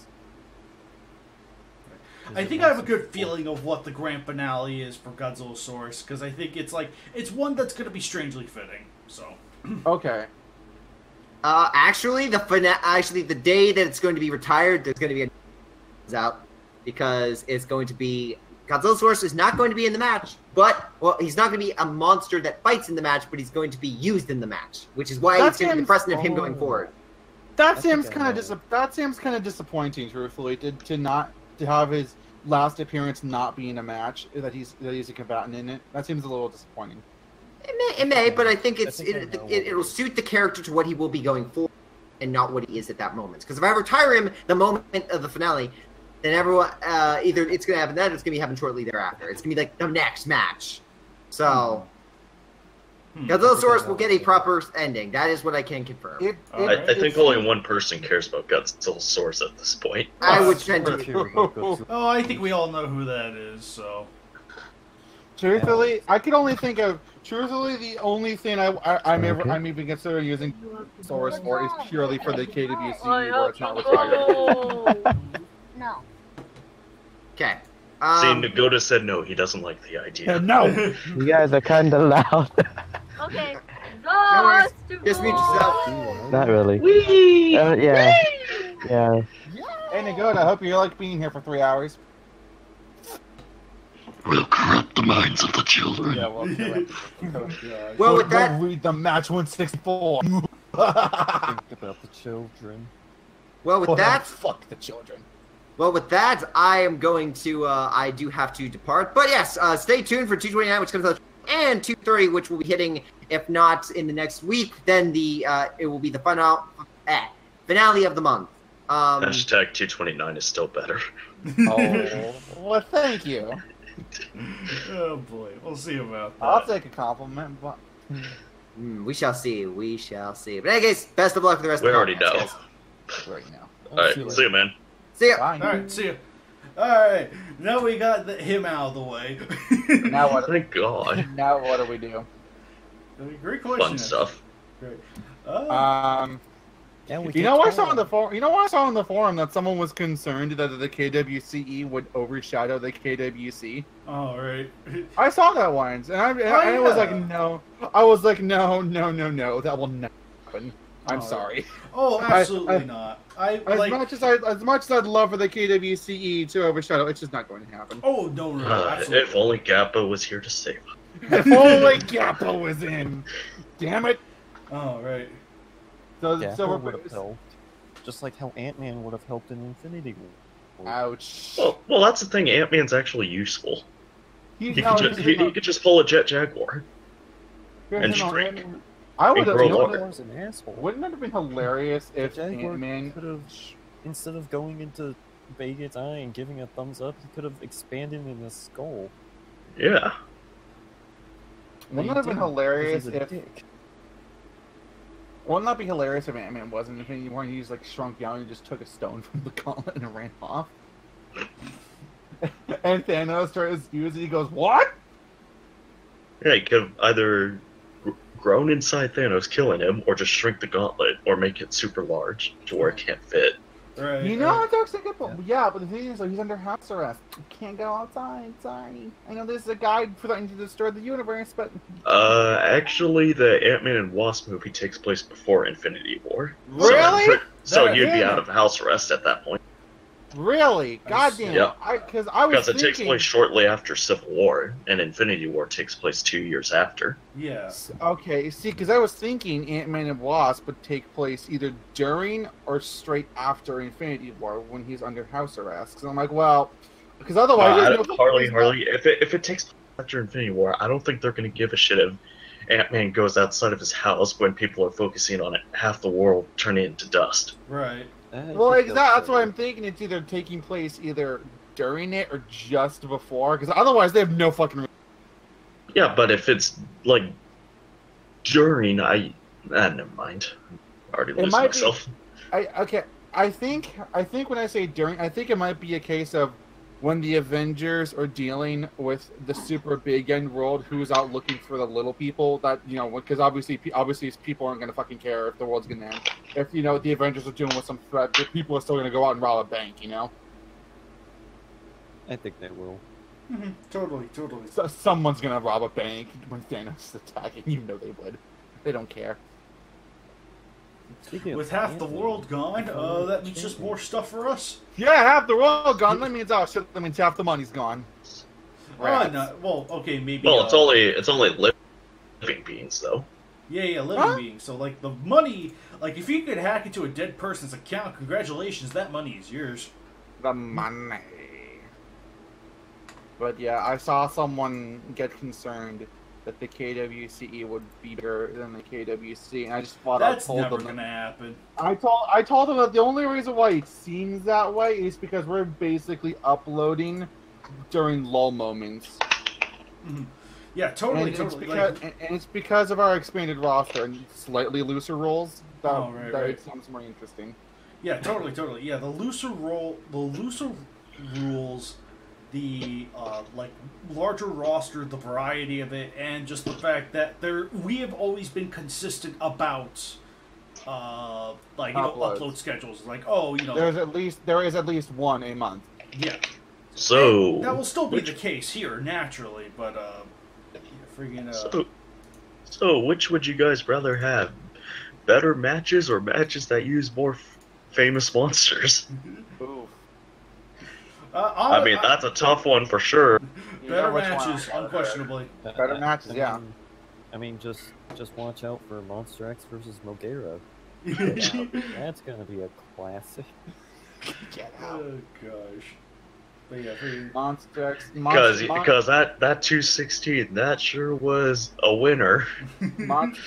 It'll be Monster X versus Mogera, but Mogera should be in the robot form. It'll just be Lane Mogera Star Falcon. oh gosh. Because we all know with the big heavy hitters, they're automatic. Remember, guys, more famous monsters draw in the crowds, even though once they look at that match, they're gonna realize that it could be potentially shitty. I was gonna say. And click out of it. Just like Monster X versus Mogera. Remember, guys, more famous monsters went over the crowd, which is why Match 206 only had literally the only popular monster, and it was Baggin, and that was it. Oh, right. Even though it was a really good match. It was a really good match because it had an interesting idea. And it used two monster, and it used Batra, and it didn't make people throw up, I guess. And it wasn't edgy. I think I'm really proud that I managed to have three of the edgiest monsters and not have to go edgy. Oh, absolutely. Mm-hmm. Well, because I could have easily just ramped up the angst to a stupid degree, but you actually did a really good job at keeping things like everything just felt nicely balanced and made sense for the characters to do given the circumstances. So it was perfectly balanced, as the whole thing should be. I basically spent the first I literally just spent the entire opening just studying up why these three were even bothering. Oh, right. So I'm like, because that was really the main problem. I was like, well, how do I? Because you gave me the idea for why Baggin would be there, but I'm like, well. And I kind of knew why Batra would be there, because he's not really an evil person. But I'm like, well, for Kumasagami, fuck it. I'll just have people make human sacrifices. Oh, right. Harley, I keep thinking you're saying White Baggin and White Batra. I don't that damn whitewashing of Kaiju. Hey, don't you dare be diversitizing my monster. It's them damn social kaiju warriors ruining everything. Gosh darn them. Oh my god. And how dare a kaiju with purple hair come in? How dare they? Truthfully, I really like that the first paragraph really set the tone. You know, like Gamera, Ultraman, Zone Fighter, they all died, and Godzilla just vanished. No one knows where they went. Mm-hmm. Because I don't like because I figure at least those like Utsuno, Gamera, Ultraman, and Zone Fighter, I feel like those would be the four that would try and then fail. But I figure for someone like Godzilla, I feel like it can be justified with just being like no one knows where the fuck they went. Oh, right. They just got out of Dodge. Again, it's just vague enough to be it's vague. That's kind of the good part. It's like he could have died. Something else could have gotten to him. Who knows? Like AIDS. That's I think the strength. Have it be vague enough where it's like just say that for whatever reason, other than these specific defenders of Earth, for whatever reason, everyone else either is not there or either chose not to be there or is not there for some other reason. Be vague enough to say they're not there, but don't give why they're not. Yeah, totally. And so it's desperate enough where I even point out ever since Leo died, you know, Mothra is just gone. Mm-hmm. So then I'm like, well, they would be desperate enough to actually. I think they would be desperate enough to actually make the sacrifices to Kumasagami. Yeah, it's a good thing it didn't have Mothra come in, because in this day and age, anytime a woman does something powerful, we all have to hate it, and we all hate Mothra. Right. Oh, lordy. And that's why we hate Mothra versus Godzilla, the 1964 version, because two female babies kill a overly powerful man. Kill's a strong word, but I mean, knock him out. I know. That there's no that this is it's just Toho's just feeling the liberal left-wing SJW court just by having two characters who are underdogs who traditionally win, mind you, beat the villain. Right, totally. Damn, Toho, let's boycott the next movie. Even though I'm gonna see it anyway. Yeah, I'm only gonna. I'm already gonna boycott it and hate on it, but I'm still gonna see it 3 times. Yes! Oh gosh, yes. I can't believe they made a toy of Mothra, a female character, in a series where all the characters get toys. Also, I hate. I'm so glad that the director of Godzilla vs. Biollante didn't appeal to the leftist women rights movements of having Biollante kill Godzilla. I'm glad Biollante just ran away like any other bitch would and have the man stand victorious. Man, you must have hated Godzilla vs. Mothra, where a black monster and a female monster kick Godzilla's ass. Oh my god. No wonder why that's considered the worst movie, because a woman and a black man work together to fight a white man.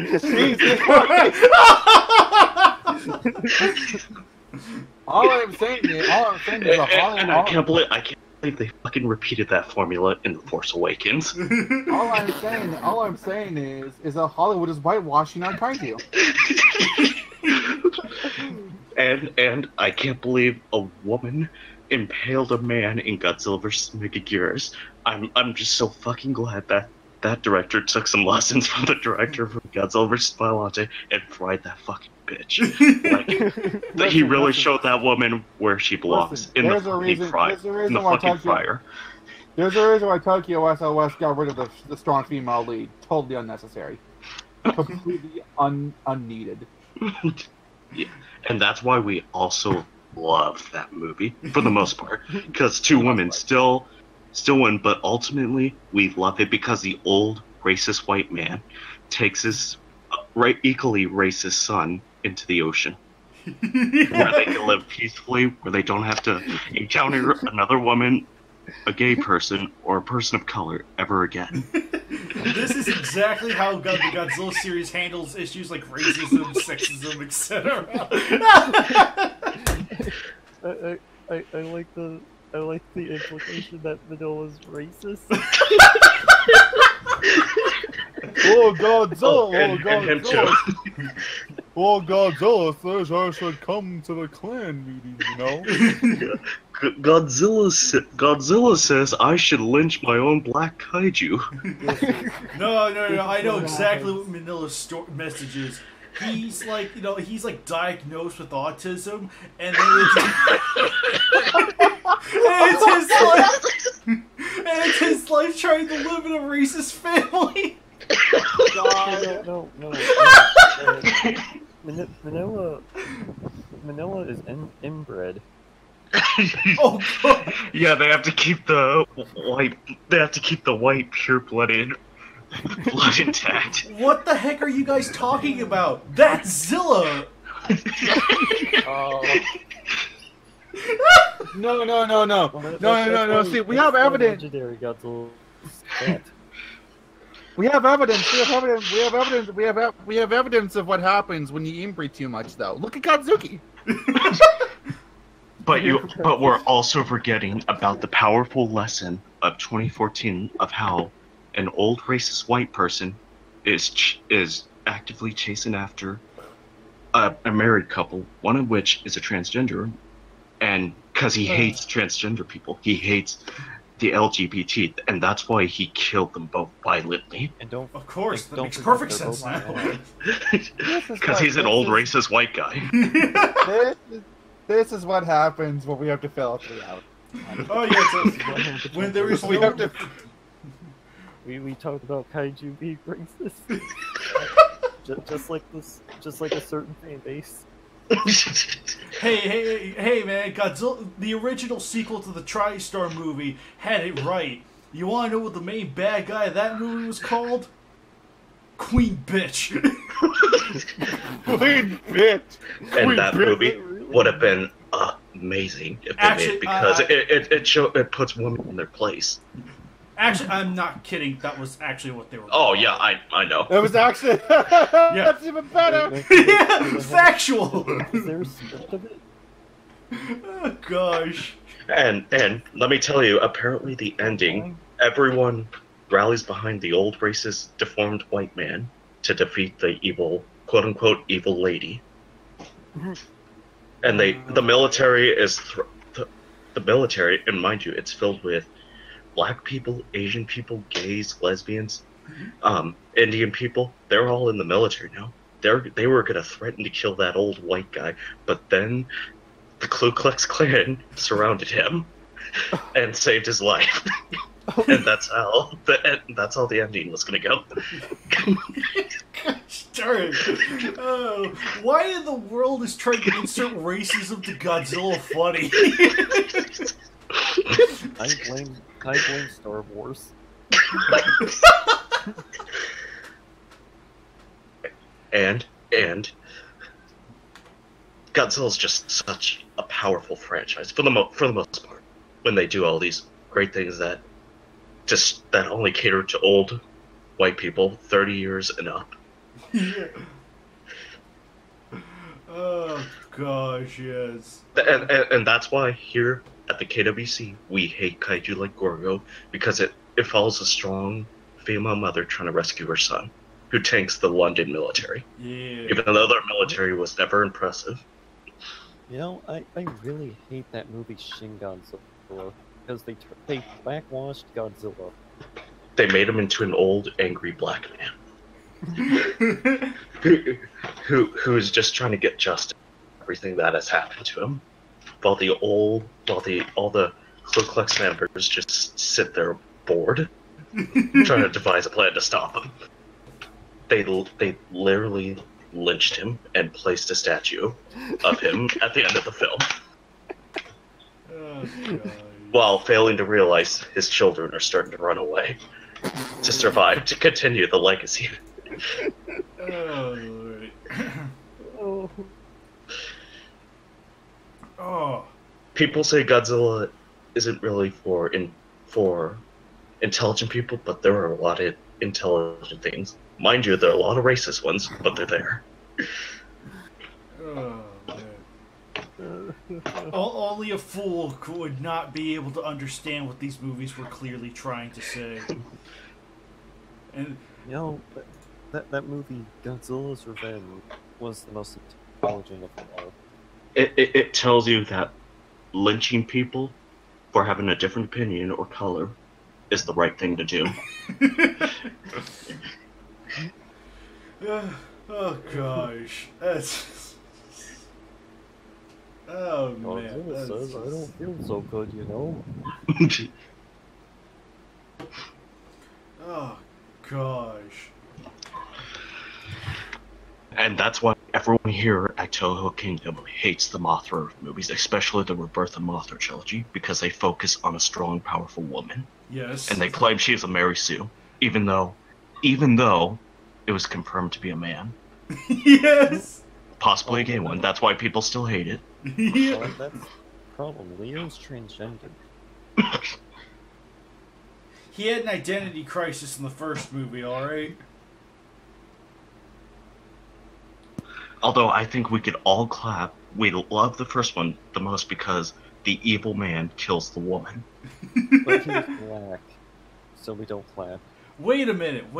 No, the Rebirth of Mothra films proved to me that that the people dubbing the movie could not accept a male Mothra, so they made him into a bitch. Oh boy. Oh boy. All right. This was a fun discussion. Oh, absolutely. This was the fun. It's what the fandom needed to hear coming from us. Yes. And now we have to make 50 videos with not clickbait thumbnails, with not clickbait titles, just talking about the same thing over and over. Yeah. And how women and people of color are ruining Godzilla. and how we have to boycott Godzilla King of the Monsters because it stars a black man and a little girl. Exactly. Just like how we had to boycott Force Awakens for doing the same thing. And Wait, Rogue which One. King of the Monsters? No. We Also, have to here- because it has a white guy. Also, no. Here's the thing: you're mistaken. We have to boycott King of the Monsters because it has a gay man. Oh, that one. Okay. I'll be there day one in front of my closed down movie theater boycotting all by myself. Oh no, I was referring to the 56. Oh, the 56 movie. Well, then I'll travel back in time. Wait, Alex. When you say there's a gay person in there, are you talking about King Ghidorah?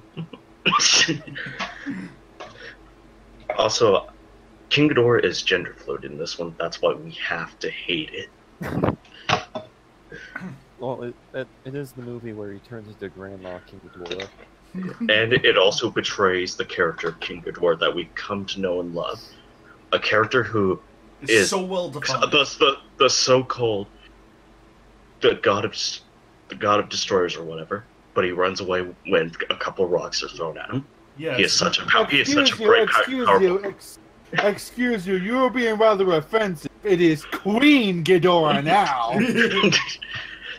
and people love King Ghidorah so much they call him the King of Terror, but really he just runs away whenever he loses. Yes. Well, Who would win? Who would win? An intergalactic tyrant or two angry dinosaurs and a worm? Yeah. Just here for my short cameo. I thought I was about to die anyway, so goodbye. I fucking love that meme, by the way. It's so funny. Oh, absolutely. That means Because of how Yes. true it is. Well, here's the thing about King Ghidorah being the King of Terror. He runs in terror. Yeah. Nice. Well played, my dude. Well played. And I should also mind you, while he is a popular villain, he's not as popular as Ghidorah. Gigan, in only 2 films, we're not counting 2004 because Final Wars was an atrocity, we can all agree on that. Gigan has been given more personality than King Ghidorah ever has. Oh, I thought That's you a were fact. excluding- The sad part is that actually is true. I thought you were excluding Gigan in Final Wars because he was black. Yes, I hated how they blackwashed him. Oh god. And I hated, and we all hated how a black man was one of the characters focused on the most in the franchise. Oh my goodness. What was the conversation? Poor Nagoda has no idea I'm what's sorry, going on in the Nagoda. conversation.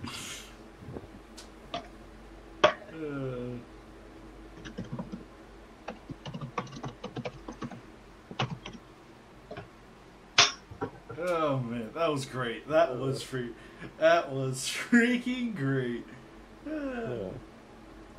Also, one more thing. The Godzilla franchise, it's about family. Especially when we see Godzilla constantly murder other kaiju, some of which aren't even a threat to him, Yeah. and how he threatens to beat his own son up. And babies. Godzilla has beaten up on babies. Yes. And he has threatened to kill babies before. That is a good point. Nagoda also made a great point on how the only female character we can like is Legion, and she's not even from the franchise.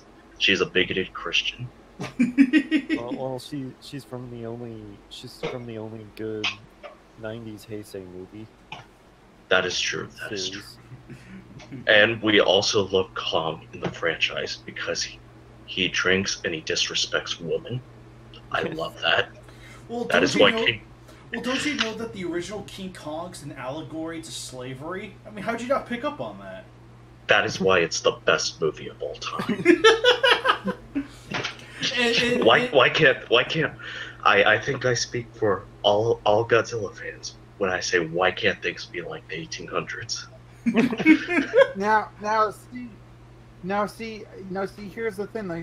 Though. The original 1933 King Kong, it was all about the triumphant hero, the white man, coming in the filthy savage's home to steal their god, to showcase to the world. What a brilliant and noble idea! And then the disgusting ape escaped and Everyone ruined everything. give a round of applause for Harley. She got it right. You caught on to the themes of King Kong perfectly. Harley knows what a movie is. It was never about not pandering beauty. to other people. It was never about Beauty and the Beast. It was about white supremacy over the black person. I am not a simple moviegoer. I am an art connoisseur. And you see, you guys, it's not about a simple story. It's about looking too deep into everything and assuming this was the intention. Especially if it's a negative intention. Good God, we are all going to hell. Oh gosh. We are all going to hell for that. I feel like if someone just decides to skip all the boring stuff and cuts to this, they're going to be they are going to be extremely concerned if they tune out and tune back in. Oh gosh, that'd be great. We can just imagine somebody be like, "Oh, we're gonna take this, and then we're just gonna go." No, I feel concerned for the person who's watching this out in public without headphones. Oh gosh! They just skip ahead and they hear, "You're excluding Gigan from Final Wars because he's black, aren't you?" No, it's because he's deformed. He has prosthetics. God damn. Gosh. This was a wild ride. Making fun of stupid Also- white people's a lot of fun. Also, we almost liked Gappa because there's an urban myth where apparently in the American version, the true version of any film, mind you, that they said the N-word, but it turns out that wasn't true. So that's why as Godzilla fans, we have to hate it. I'm actually being serious about that. That was an urban legend. Really? Wow. Yeah. Well, we have to love Death Kappa because of all the zucchinis, which is an allegory for penises. Yes, we gotta love dicks, but we're not gay. And that means that men rule the world, as zucchinis do. Yes, as Godzilla fans, we love dicks, but we're not gay. I mean, being a female, I feel like I can get away with saying I love dicks anyway. And That's true. That is true. Because, that's just a natural assumption for me. You guys, though. Oh wait, I forgot we have a woman here. We're totally not hypocrites at all. A what? A what? a woo man? You have a woo man? Yeah, a woo man, from Ultraman. A woo man? Like all the other Star Wars and Godzilla channels that claim they're not racist, we're not racist too, even though we say a lot of racist shit. Next thing you'll tell me Nagoda's not white. Oh wait. Oh wait. Oh shit.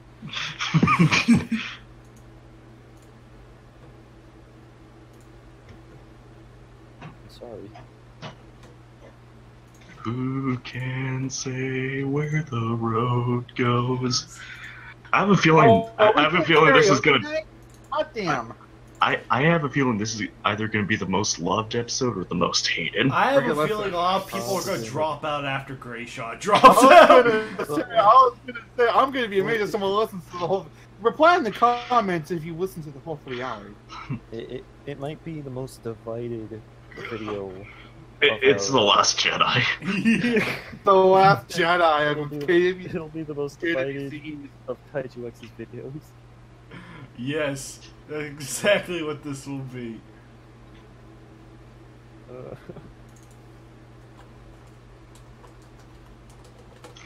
Oh my god, that was surely something. Oh good God! I'm surprised. I'm surprised that segment lasted longer than it did. Oh, honestly, I was like, holy shit, we're still going. Okay. I know. I was kind of surprised too. I was like, dang, how many free unintentional allegories can we find in here? KWCC, they Truthfully, I just kind of threw the. Truthfully, I just kind of threw the King Kong one in there because I'm like, well, it's on my bit. Right. Oh, wasn't the King Kong one supposedly a real thing that people thought. What, they thought King Kong was a real... They thought King Kong actually happened? No, the allegory. Yeah, the allegory. Really? Yeah, I think that was It's a a real movie about a thing fucking that giant people monkey. Right. Well, I'm pretty sure. I'm sure it's just a result of the time it was made. That's all. well, to be fair, there was a quote-unquote racist character, the Asian cook guy. Yeah, totally. But Charlie. Yeah, that was his name, Charlie. Yeah, that was a movie. It's like it's regarded, and I can understand why, but it's like its views have definitely things have changed since 1933. Let's just put it at that. Truthfully, I still think the movie holds up to this. I still think it's a really good movie. Oh yeah, a lot of really outlets good do. movie. All right, a lot of outlets do really hold up. It's just a lot of, like, when you really dig into it is where. Yeah, but I'm not gonna dig in too deep about a movie about a giant fucking. Right. Yeah, totally. Remember, kids, we love it because it doesn't appeal to women and other people. Right. It can't Says appeal the to woman. everyone. Now remember, kids. I love it because it doesn't appeal to my own demographic. Yeah, exactly. That's how it works, right? I'm a woo. I am a man of woo. Yes, a man of woo. That's exactly what you are. Woo! Oh, lordy. That's why we should all. Apparently, What's that? We should all. How much time do we have left? let's see. We we've been have. doing this for 2 hours. Yeah, we need to go for 1 more hour. Oh God. So, 1 more. Yeah, we just. So I have You should do. You should. If you ever play Battle Box Theater, you should just listen to the song. It's like, it's the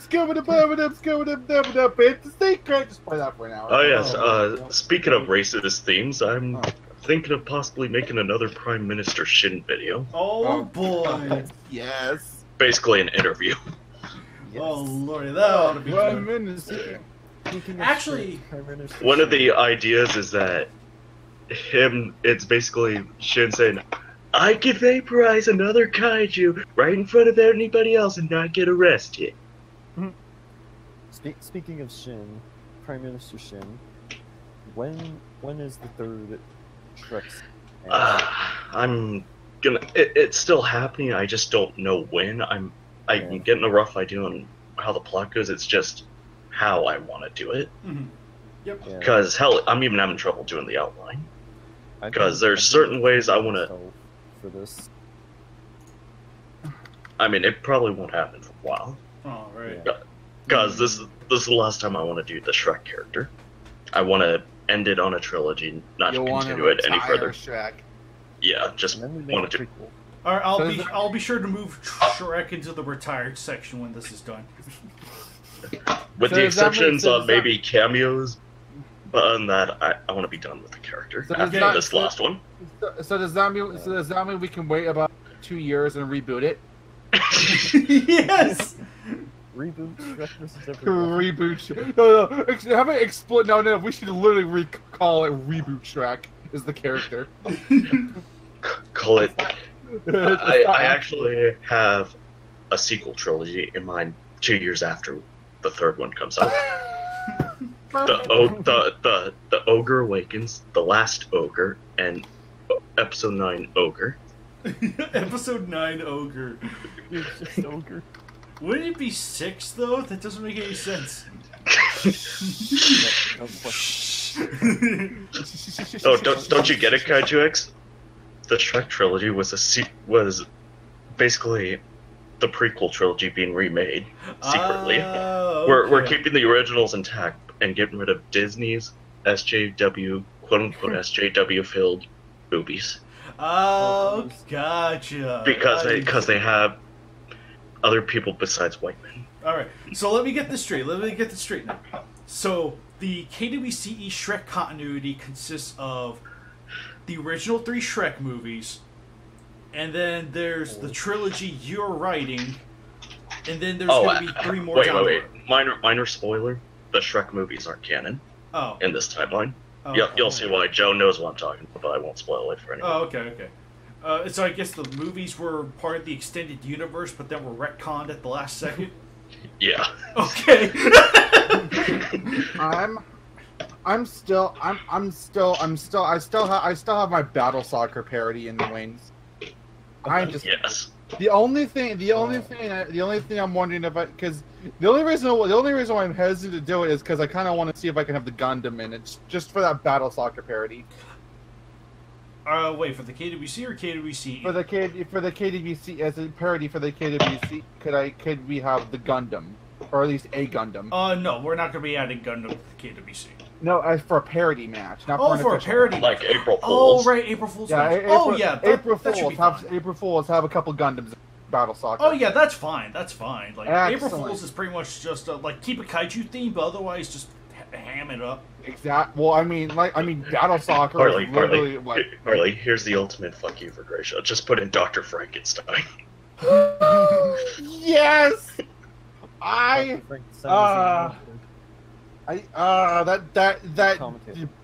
That fiasco about Frankenstein still haunts me to this day. Wait, which fiasco with Frankenstein? Tell me. The copyright thing. Oh yeah, the copyright thing. That's right. Okay, I remember now. It's like I sent it, it was approved, then I was told, no, you gotta rework it. I'm like, fuck. Then I'm like, okay. Then apparently I learned I couldn't even use like his real name, which I even pointed out is not. I even pointed out that it was in public domain. I can do that. Victor Frankenstein's very much in public domain. And the movie Hey, does call him guys, Victor. here. Speaking of public domain, here's another interesting idea. All right. Just set a KWC match in the Night of the Living Dead movie. That's public domain. Hey. You're not wrong in a weird way. We could get away with it. Well, as long as it just kind of, I don't know. It's I know someone has been hell-bent on having. It assists the characters from the Hell Living Dead to fight the zombies. I know someone has been hell-bent on getting Dracula in the KWC somehow. That's right. Oh yeah, there was some Japanese Dracula movies. So. Oh. Well, yeah, you technically can from like the story portion of it because there are Dracula movies from Toho. Yeah, totally. Yeah, that was the idea. Was just Yeah, that was the whole emphasis. Was just putting emphasis on something that exists within the Toho spectrum. So it's like, yeah, you could have Dracula in a KWC match because he's at least that kind of character appeared in a Toho movie. Mm-hmm. But yeah, as I was saying with the timeline, it consists of my Shrek trilogy, the original Star Wars trilogy, because let's face it, those are the only good Star Wars movies, with the exception of Return of the Jedi. Harley, I'm making fun of people. Those are my opinions. I'm making fun of people. And then we do the rebooted Disney movies, but replace them with Shrek. Like Shrek reappears after being absent for a trilogy. Okay, so this is a continuation off of Star Wars. Gotcha. Oh yeah, that reminds me. Have you guys? I know Joe's heard. Have you guys heard of my theory that the Shrek movies connect to the Star Wars universe? No, I haven't. Do tell. I'm kind of curious. Okay. You guys remember in the movie with the Do the Roar kid, right? Yeah. Here, let me post the link for Kaiju X. Yes, please. I am not caught up in my Shrekiverse lore. Okay, I'm getting it up before Kaiju exists.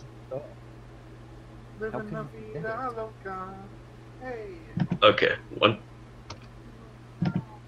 So before I go any further, Kaiju X, watch the video. All right. I did watch Shrek today. Okay. Nice. I watched it with my sister, and I don't think she's watched it before, and she loved it. Good. I've always wondered what the status of public domain stuff in the KWC was, because it seems to be a really weird gray area that no one's really addressed. You could still do Night of the Living Dead. Just have Jaguar help the survivors while an evil kaiju assists the zombies in destroying the house. You know what? What if you did a zombie Frankenstein? Or a zombie Gargantua. Truth be told, actually, 185 originally was meant to be a zombie apocalypse story. That's right, but that had to be changed around because, surprise, surprise, there were no zombie movies, and there were no real zombie movies within Toho's catalog of movies. Yeah, but you could still do public domain. Yeah, I still know that the concept is still a public domain idea. Zombies aren't owned by anything, though. Right. So it's like, I guess it would be feasible, but I also want to play it safe and say, let's stick to something in Toho, and then I suggested to him Matango. Now, the funny thing is, hates Matango. Like, he hates the movie. Nobody cares what his opinions are. Right. But then it was like he started working on the story, and then he was like, oh shit, you could actually do stuff with this. It works. Yeah. Is that why the Matango lost? Yeah, right. So why the Matango lost? That's No, exactly. the only reason why he tolerated it because they fused with Organ. Yeah, I don't know. It seems like in terms of actual public domain, it's a really weird gray area for the KWC that isn't really pressed that much. Right. Because it's like, for one, it's public domain. Two, like, the ideas in general, just, like, anyone could write this. It's like, anyone could do a zombie infection story. Anybody could do this. Anybody could do that. But zombies aren't owned by anyone. Anyone can do right. Nobody inherently owns the copyright to zombies. They're free, available for anyone to use. So that's kind of the whole dealio on that. But we do prefer to stick to in Toho, like Toho universe material, if that makes sense. Yeah, I sure loved it. Gomora turned into EX Gomora. I loved it when Mechanic Kong was named Prometheus. I love it when Randy was Jet Jaguar. Yes, we went over this already. I think. Remember, kids, you could be that one person and break the rule, and you don't get to do anything like he does. Just letting you know. Because it's completely fair that way, don't you know? Yeah, completely. We have one rule breaker, and that's it. Charles Barkley in the KWC. I sadly do not think that is a real possibility, objectively speaking. But yeah, sure, absolutely. I mean, Yeah, in my Charles Mothra and Batra match, I pulled out a really obscure ghost. Oh yeah, but it was still within Toho, like the Toho universe. Sure. So I tried to find information about that movie. By the way, I couldn't. If I ever write a KWC in the near future, I'll put in some sort of obscure reference to Ruby or something just to fool Kaiju X. Yeah. Oh, okay, this is still fine. Yeah. Just sneak it in there. Yeah. The sad part is you could. Oh man. Oh, speaking of references. Just do what I did. I am so not good, but didn't notice. All right.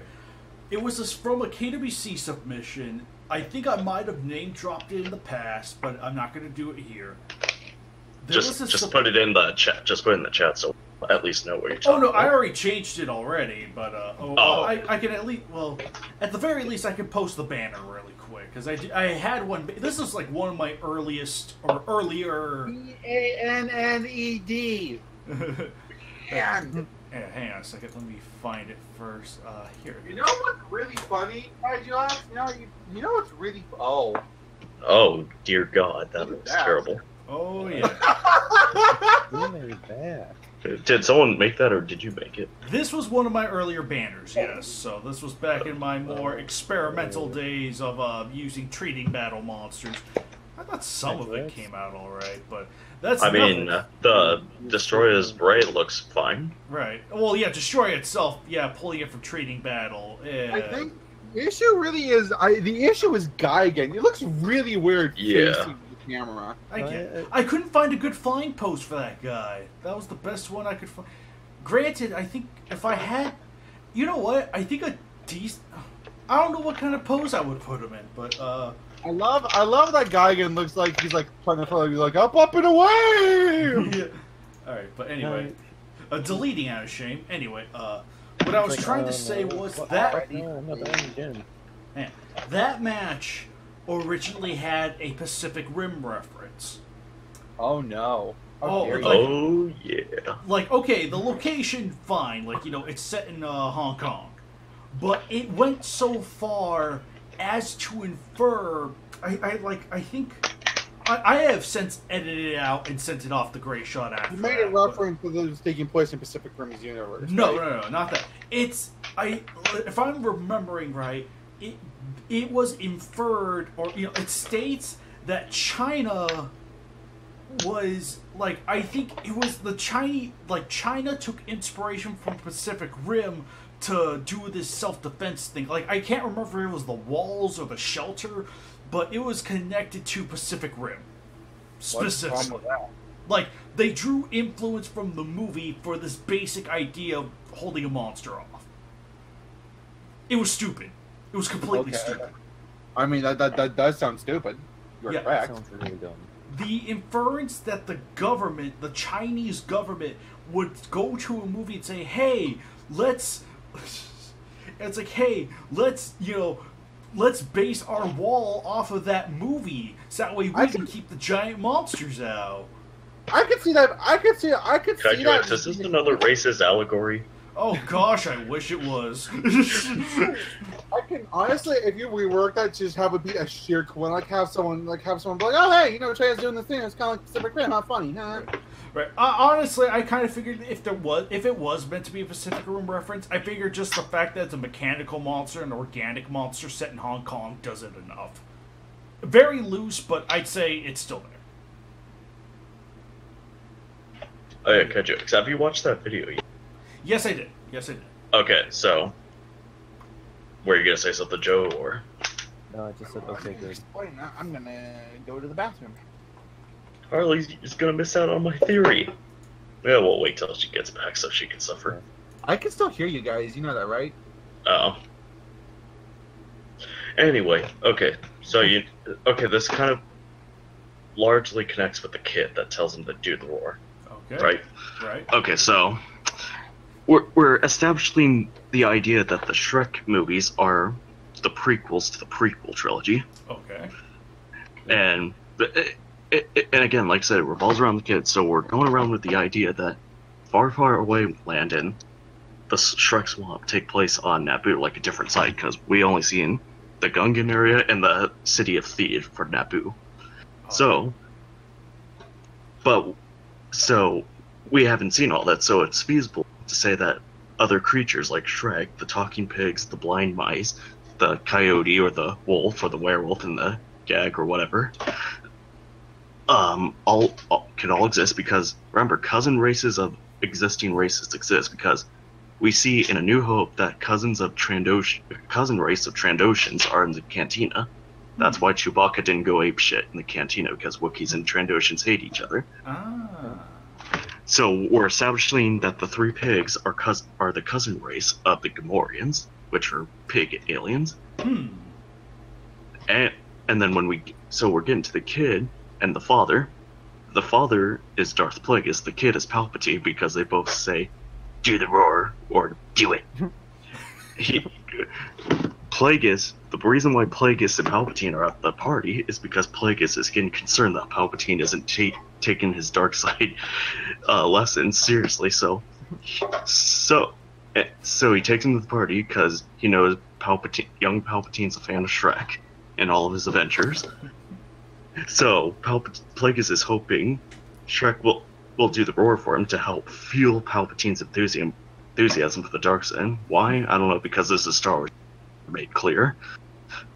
So when Shrek finally does the roar after Palpatine does his menacing do it, that's when Palpatine is finally committed to continue his dark side lessons. Oh my goodness. So Palpatine is the kid in Shrek 4. Oh my goodness. And to further prove my point, the people of Wayland kind of matches the clothing from the people of the city. Really? Yep. Oh my goodness. It kind of makes sense when you think about it, especially the kid. Oh my gosh. And hey, we're gonna have to accept it as canon for now because the new canon isn't doing shit with Plagueis and young Palpatine. Oh, absolutely not. So, yeah, it's like, might as well make up your own canon, tie it to Shrek while you're at it. And remember, if you better not, none of you viewers better say, oh, but Plagueis is a mon, he isn't a human. New canon got rid of his race, so he could be human for all we know in this canon.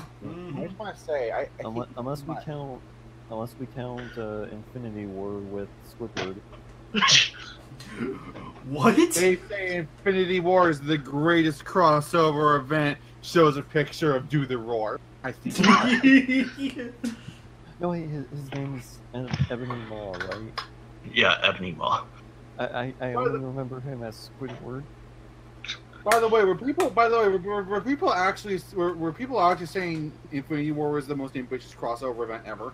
Oh, I think so. I just know it's a meme. I never heard anyone say that. Oh, I don't think I've heard anyone say it, but I'm sure people I want think to say, if someone said that seriously, they are so stupid. Oh, absolutely. Smash Bros. I can't really say Infinity War is a crossover because it all takes place in a universe. I mean, yes, you can because characters are still crossing over, but I don't really consider it a crossover because it's all Marvel. Oh, right. Same like Freddy and Jason. That's a crossover. They're different. Or Alien and Predator. Marvel versus DC. That's a crossover. Alien, or Predator versus Batman. Right, yeah. Exactly. That actually exists, by the way. I didn't make that up. That's I've always, it's always really weird. It's always really weird when you fuse, like, say, like, Spider-Man and the Punisher, because they're both Marvel, but they're both in the same universe. Mm-hmm. But is it really a cross? It's always really weird if it's a crossover or not, because technically it's yes and it's technically both. It's like yes and no. Mm-hmm. Like yes, it's a crossover specifically between Spider-Man and the Punisher, but no, it's because they're both Marvel and they're both in the same universe. Right. The original Mothra versus Godzilla merit in being a crossover because it's really the first time they meet. Yeah. And they're both from different sets of films. Yeah. They both have films. I would say Ghidorah, the Three-Headed Monster, is also another one. Yeah. Yeah, because Rodian's brought in the mix. Mm-hmm. And by that point, Mothra isn't really part of the Godzilla franchise. The two just had a prior film where they crossed over. Yeah. It's really in a sense, Ghidorah and Avengers are really similar if you think about it, because there's a character who gets brainwashed slash possessed, Hawkeye and the Princess. Hold up. Go on, keep going. I'm just gonna find something. Two of the heroes fight each other. Iron Man and Thor, Godzilla and Rodan. One of them breaks it up, Mothra and Captain America. The heroes all decide to work together to defeat the villain, the Avengers versus Loki, the three Kaiju versus Ghidorah. After that, the heroes are more publicly known and even celebrated. We've got the three monsters and the Avengers. Mm-hmm. Yeah, totally. Yeah, it follows that base. In a weird way, they do parallel in a way, but I just imagine that's just the best way to tell that kind of story. Okay. Yeah. It is a joke, but someone once said that Final Fantasy VII is just fan fiction of a Ghidorah, the Three-Headed Monster. Ready? A lone wolf with a lot of emotional baggage and prefers to be alone, but still works alongside others to combat a bigger threat, has spikes as a big part of his design and absolute powerhouse. A woman who's a badass brawler despite being undeniably feminine, has a history of the aforementioned lone wolf, able to sympathize with him. First, he'll lead the charge and packs a massive punch despite her appearance. A down and dirty bruiser who's incredibly loyal to those he considers friends, and a flashy, egotistical, world-destroying villain who used meteors as part of his schemes. Is this a fanfic? Did I just describe Final Fantasy VII or Ghidorah, the Three-Headed Monster? Oh, Jesus Christ. Wow. What? Wow. My goodness. Wow. I think it's really funny that people think that the idea of a shared universe is something new, even though it's been around since the 40s. Right? Yeah, the Universal Monsters. Universal Monsters picked it up. Then I think Godzilla's the second, actually. Godzilla's the other notable one with the story of monsters, is sort of the Infinity War, the show era. The difference is between those movies, Infinity War actually utilizes characters, whereas Monsters only utilizes like half of them. Half of them are just standing there. It helps that Infinity War uses human characters instead of having to use giant monsters. Yeah. Destroy Monsters could still work the same if you got rid of Gorsaurus, Baragon, Kamanga, Oh, Manila. No, wait, not Gorsaurus. I meant Baron. I don't know why I said Gorsaurus. Well, Veron Yes, was only, he was actually Veron in the was movie. only in one shot of the movie, I think. 2 shots, actually. Two Two shots. shots. Yeah. I'm sorry. You know, I've always But yeah, wondered- really, you could have kept it at Godzilla, Rodan, Anguirus, Mothra, Gorsaurus, and King Ghidorah, and would have been fine. Oh yeah, totally. But Kamanga wasn't needed. Mothra wasn't needed. Baragon, Man of Varan weren't needed. Manila was needed so he can get the killing blow. Yes. He is You know- plot important. You know, truthfully, I've always wanted to write a sort of rework of Destroy All Monsters that includes that actually doesn't include Baragon, Veron, Kumanga, Kamacuras. Like really, try to include everyone. Mhm. Yeah. So I think that'd be interesting. Oh yeah. You know, come to think of it, despite what people say, oh, we want all these monsters in this movie, when really that doesn't really work out. No, Really, it doesn't. No, it doesn't. no, really, the most you could have with it being a train wreck is 4. Even then, 4 is kind of pushing it because you have to take 4 is only pushing it during the build-up because you have to because unless they're together, you have to build up 4 different monsters. Mhm. And even if one of them is Well, not it Godzilla. works in movies like Ghidorah and Gigan because 3 of those kaiju have already been established. Yeah, exactly. That's what I was gonna say. That's exactly what I was gonna say because it's like with a four monster movie or four monster movie, it's like you have to if you're going raw, not a good idea. Just because it's Well, like I mean, that might be the problem with Godzilla 2019 because they have to establish Ghidorah, Rodan, and Mothra. well they already Yeah. established Godzilla though, so that's at Yeah, they least established one. Godzilla. That's- But still, That's one. That's 3 Yeah, other that's monsters. that's 3. right? But still, that like you are still trying to say we need to build up Rodan, Mothra, and Ghidorah, like some of the biggest monsters in Toho's library. Honestly, I would say the biggest one they have to build up is Rodan because they've been kind of doing that with Mothra. I say kind of, but they've been hinting at it. But with Rodan, they have to do a lot of work to convince us that he's on the same level as the others. Well, Rodan, they have to work the hardest because he appeared in a film since 1993. That's true. I mean, Rodan was in Final Wars. What? Rodan was in Final That's a Wars. movie. What? That's a movie. No, that's a joke. What? What? Yeah, exactly. Remember, it's TK. We don't do that here. But we do like Godzilla's Revenge though. Oh yeah, we That's- all that's- love that movie for some reason now. Honestly, the reason why I think Rodan will be the hardest to establish because there's no special powers. He's just a giant pterodon. Well, Or- 1993, he was given Supersonic. special. Or they can do the Sonic. Heisei route and give him beams for no reason. In the 1983 movie, gave him a beam, but before and after that, he's just a giant pterodon. There's nothing special Who can about him. go at supersonic speeds? I think you can take advantage of that. Who had a terrible face, except for his own film. I've always wondered, is Rodan the fastest airborne kaiju? 'Cause I'm not sure about that. Technically he's not, sadly. It's Armor Mothra, or Lightspeed Mothra. Lightspeed Mothra, if you want to be Okay. technical. Aside from Leo. Yeah, Leo's a Mega Gears is too. faster. Like, Yep. really? Who's faster? Mega Gears, Mach 4. Oh, that's true. So, Okay, so there's Mega Gear. Mega King Ghidorah, technically, Mach 4. Really? Yeah, Is Mega- it doesn't look it, but that's what the numbers say.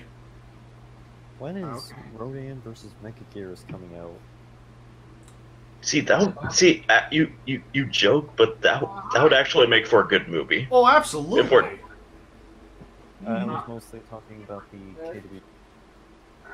Right, KWC or movie, doesn't matter. That's a brilliant combination because it ties back to the original Rodan, gives a decent opponent out of his prey, and you just have like Kaiju X said, they're connected, Oh, so right, it they're makes connected. sense for it makes sense for that movie to be made. Right, if there's a solo Rodan movie, I use that term loosely, solo, Mega Gears would be the best opponent for him.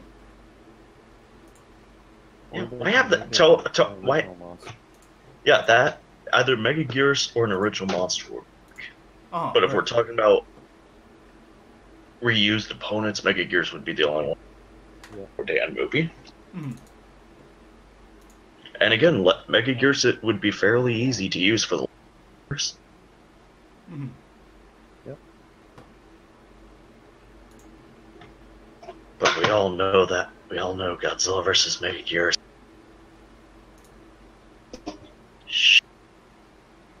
Except when Godzilla violently murders a woman.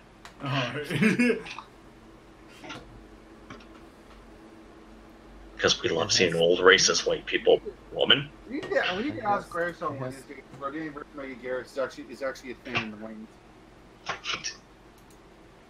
It's weird. It's so weird that's not being considered. Also, speaking of Rodan in the Atari video games, Rodan always turkey to me. A turkey? Yeah, all I see turkey running around instead of Rodan. I guess I could see that. Here's the thing. I'm actually wondering. The reason why I was asking about Rodan's speed, because I'm wondering, is Rodan faster than King Ghidorah? Oh, technically no. If you're talking Showa, Ghidorah's faster. Okay. But I think Rodan's mostly hyped up to be fast because that's just his title, the Supersonic Monster. Also, why are we making a big deal out of Mach speed? Toho never gave a shit about those. Yeah, I know. That's the other thing too. Toho does not give a shit about that sort of stuff. I mean, I don't. You could say the other, but in the movies, that slower kaiju always catches up to them for some reason. Right. It's Toho doesn't give a shit, people. I don't know why we're making that powers. Yeah, I know. I'm mostly just caring. I'm mostly only care in terms of accuracy. So is this monster faster than this monster? Right. So if you're just looking for... I don't want to have Rodan outpace King Ghidorah if that's not accurate. Right. I mean, that's why it's just best to actually look at the movies rather than going off of the numbers, because the movies say a lot more than what any numbers could. Yeah. So that's why for the KWC, I completely omitted flight numbers, because I found it to be pointless. It was like, why bother specifying how fast certain monsters can go when that can just be dictated by how the writer writes them? It's easier, honestly. Seeing they go at Mach 4, I feel like giving the numbers like, oh, they go at Mach 3 or Mach 2. Gives them a limitation. No, I wouldn't say it gives them a limitation. It doesn't really do them justice. Just how destructive they are when they when you hear Rodan moves, it moves Mach 4. You go, okay, whatever. But when you see the films, when you see Rodan fly and you see it fly over things, you see it basically just creates a hurricane or a tornado. It ruins everything underneath it. Right, or 1.5 in the case of the original movie. Hey, let's ask someone who's actually seen these kaiju fly right next to them. Oh wait, they're all dead. Yeah. Ah, right. Speaking of Rodan, I'm just gonna show a fan fiction of mine for the hell of it. Just like how Toho loved using the 60-meter, 120-meter size for other monsters. Oh yeah. Oh man, they abused the crap out of those numbers. Even though they don't matter at all. Because right, even though they don't Force is the same height as Godzilla. Yeah, exactly. And Showa Ghidorah is somehow 50 meters taller than all the other kaiju, and really he's only a foot taller than them. Right. Very cool. Truthfully, I think Toho stopped caring about height a long time ago. Oh, no, Harley, that's not exactly true. They're having their dick measuring contest with Legendary. That's right. Oh, we could create the largest Godzilla. The two largest Godzillas, the live-action one and the animated one. No, Kaiju, you also got it wrong. Toho wants to do a dick measuring contest with themselves. They're just injecting themselves with Mega Viagra to make the anime Godzilla. Well, Polygon is the one more or less responsible for the anime Godzilla, so you can say Polygon won up Toho. Oh, okay, so it's a 3 contest now. Yeah, it's a 3-way. And then Legendary's going to answer that by making Godzilla mutate into 400 meters tall. Well, apparently the anime Mecha Godzilla is supposed to be the same height as Godzilla, right? No, that is not the case. The anime Mecha Godzilla is still 50 meters. But What Mechagodzilla has is Mechagodzilla City. That is what Godzilla fights. Okay, so that was and, like the city. 50 meters? About the No. Hang on. Let me lay it out. In the 20,000 year jump when the humans return to Earth, Godzilla's 300 meters. Correct. Yeah, the original Godzilla Phileas is 100 meters. Godzilla Phileas is the sun. He is the one the humans fight when they first go back to Earth. Yeah, oh, it's cool. So they killed Manila. Pretty much. Yeah, pretty much. Yeah, that's pretty much it. They killed Manila. Then Godzilla Earth, who is the original Godzilla that appeared, is 300 meters. Yes. Mechagodzilla, was created, during the time when Godzilla Earth was roaming around at 50 meters. He was dormant for 20,000 years, but the nanometal of his design started building a city around him. Yeah, pretty much. So and Mechagodzilla City, I think some of its tallest structures are about 350 meters. So basically, you're telling me Mechagodzilla's on Metro from Transformers. Yeah, kind of. That makes sense. Yeah, that makes sense. Yeah. By the way, in terms of fanfic selling, because I'm a total shrew, I may have written a actually good crossover with Rodan as the starring Kaiju. Ooh. IGU's archive of our own, the porn one. One that has I prefer it over fanfiction, not that. Fair enough. Really? Yeah. Okay, that makes sense. Right. It's weird. It's like fanfiction.net has a lot of crap. This one, it has the worst crap, but also not enough crap, if that makes sense. True. But yeah, I wrote a crossover, and you know what? I think it's pretty darn good. And like I said, the only reason why I picked, truthfully, the reason why Rodan's even the main kaiju was because I couldn't think of a feasible way for anyone else to get to Hogwarts to ruin it. Because I'm like, well, why the f... So I'm trying to think, I was trying to think of what kaiju would feasibly cross the ocean and go go around Cape Horn or go up through the Arctic and down to Scotland. And I'm like, no one would really do that. So I'm like, oh, fuck it, I'll have Rodan. No, Harley. According to Grayshot, you need that gay porn to make this successful. You need that balance. That balance of hardcore Harry Draco smart. Because we all have to listen to Grayshot. Wait a minute. This was uploaded the second? What I put? Yeah, what that? Wait, June yes. 2nd? This fanfic, yeah. Yeah, it's recent. Wow. Okay, I thought this was something really old. Okay. No, I wrote it. Yeah, I know you wrote it. I just thought it was older until I looked at the published date. Okay, then we should be in for a decent time then. Yeah. Well, I wrote it. Excuse you. I know. I'm just saying. I thought it would have been really old material that would have been hilariously. Oh fuck! I almost made a mistake screaming this out. No, I'm giving you actual quality, you bastard. Of course, yeah.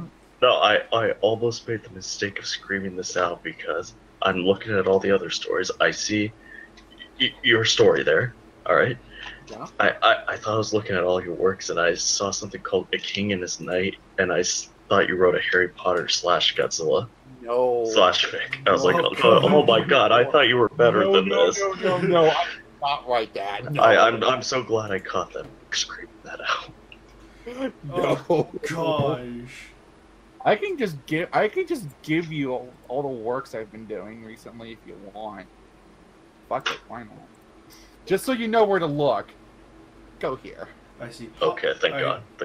Yeah, I see Homestuck, I see Pokemon, I see Godzilla and Ace Attorney, I see one really long ass name, Shinometa to Ui Gainaga Sonzai Shinai Taikutsu na Sekai. Yeah, I didn't write that name. I see Dark Souls, I see Gyakuten Saiban, Ace Attorney crossover. I see a lot of Japanese with JoJo's Bizarre Adventure. I see Kirby, I see Metroid, I see Steins Gate, I see that crossover again, that one again. Then I see Godzilla, Evangelion, and Super Robot Wars. I see Superman. I see Ace. Oh, okay. Okay, so Gyakuten Saiban is Ace Attorney. Gotcha. It's Ace Attorney, yeah. Gotcha. Okay, never mind. I'm a fool. Yeah, you said it. Harry Potter, You Godzilla, Harry Potter and Godzilla, and then Super Robot Wars, Evangelion, Little Witch Academia. So. Oh wait! Oh, there are more pages. Oh, how much of a fool am I?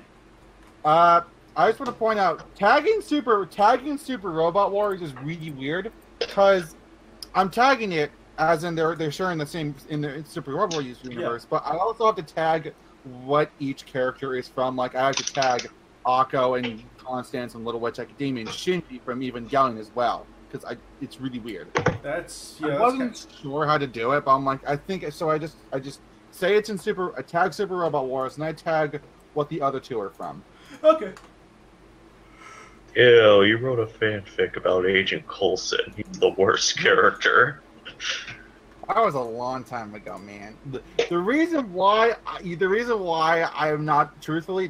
haven't deleted any of this is so I can look back and be like, I've improved so much. Oh yeah, absolutely. That's the best. That's why I haven't. That's why I haven't really deleted any of my really old works. It's just to say, oh, I come a long way, or maybe I feel nostalgic for a day for some dumb reason. Like you can clearly see after a certain point, like the word count goes down, but the quality goes. Oh, right.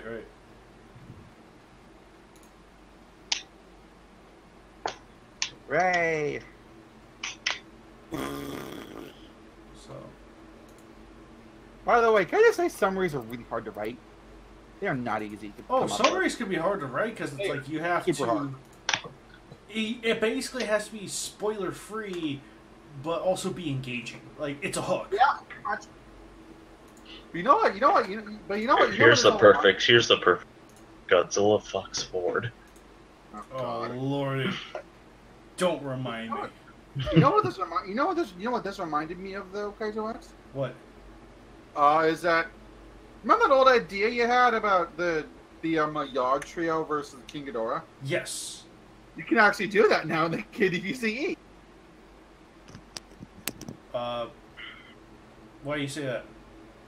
I just thought I'd bring that up. We have a fucking hour to kill, man. What else am I about? I mean, I could just do that.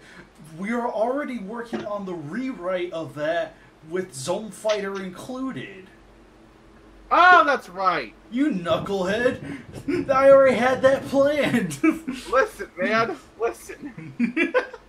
What? That's Kaiju X's way of saying you are tard. Listen, okay?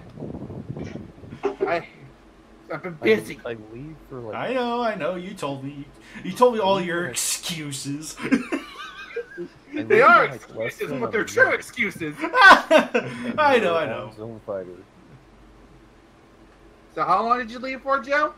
I left for less than a minute, and we're on Zone Fighter. Hashtag Zone Fighter spare them. Joe, you may have missed me shilling my fan fiction. Oh, I saw your fan fiction. Thank you. The lovely fan fiction. Which you didn't. View for yourself at archiveofourown.org. Home of the Godzilla / Ford. Yes. Oh yeah. And a lot of other really terrible ones. Yeah, too. spoilers. The Godzilla Ford fanfic will be what Archive of Our Own is remembered for. Yes. By the way, spoilers. The solo Godzilla fic I have is actually the KWC submission you're gonna get soon. Wait, really? I wrote it, and then I'm like, might as well. So I sent it in, and I got accepted. Oh. Oh, Godzilla Super Volcano? Yeah! That's the KWC submission you're gonna get. Okay, cool. I can just look at it now. You can look at it now. Wow, it's shit, Cliff! Ew! She didn't care anymore. Crawling in my skin. Crawling in my shin. I've been debating grabbing my KWCs and just putting them on AOE just for the hell of it. Can I do that actually? I'm not sure if I can. Wait, doing what? I grabbed the KWCs and the KWCs I've written and just put them on AOE. Oh, I mean that's all right. I mean, like We can't stop you even if they say no. Right, yeah, exactly. Like some of the guys on TK have posted their like original like KWC submissions to DeviantArt and whatnot. So I don't see too much of a problem with it. Yeah. Okay, because like who uses DeviantArt? I do. Because it's like I wrote them. So, I mean, right. Like you're allowed to post them if you want. We just generally don't. We don't encourage that just because it's like, oh, we want to see it post on KWC first. So, but you know, it's a do as you want kind of thing. Usually, I posted it. I gave it. I sat on it for like a week or two. Then I'm like, yeah, I'll submit it. Sure, why not? Might as well get some more exposure. Cause I'm a greedy whore like that. Yeah, more exposure the better. So I think you guys should get out of DeviantArt, considering how there's a stalker. There have been plenty of stalkers, my boy. Oh, Are you talking about that stalker? Yeah, that stalker. You guys need to evacuate. What stalker? Nah. Leader Megatron. The retard. Oh. The role-playing one. Let's just put it at that. The role-playing retard. The what? I'm sorry. What? Member of our. I don't think Harley was there for that incident. The one who I don't think that was. Yeah, because friggin' they just straight up like they tried to get our attention, and boy, man, like there was some. Why? What were they doing? Were they like, I am? They tried to. They copied KWC and KWC e-cards, notably focused on the Muto. They really seem to be a big fan of them. And they uploaded it to their account with no permission. And, you know, I think... Damn! And I think also even tried to, like... Yeah. Okay, they uploaded those. I was stern, told them, take it down. They did. So they did listen. So that's part of it. I just don't think they're. I don't know what the heck they're called. I'm sure it's still considered trolling, but honestly, though, they did listen, and then they tried to take part of 211. They tried to take part of match 211 and make it their own match. What? Like, they copy-pasted, like, some segments of 211 and just tinkered it up a little and tried to claim it as their own. Wait, so they copy-pasted it, and what did they do after? They, like, posted it as a journal entry and tried to claim it as their own. What? Yeah. You can't do that! Man, I was definitely... What? When I learned that one, I was definitely frustrated, so I can't remember what I did after that. Like, honestly, I haven't really kept an eye on them because I just don't want to deal with that drama. So, but they haven't been. Fortunately, like I do, like on my DeviantArt, because I have a core membership, I can see when people, visit my page. And for a night, even though I have now blocked Leader Megatron, it still records when Leader Megatron tries to go to my page. Oh my. So Leader Megatron fortunately seems to have dropped off. It used to, I think even as far back as like the 4th.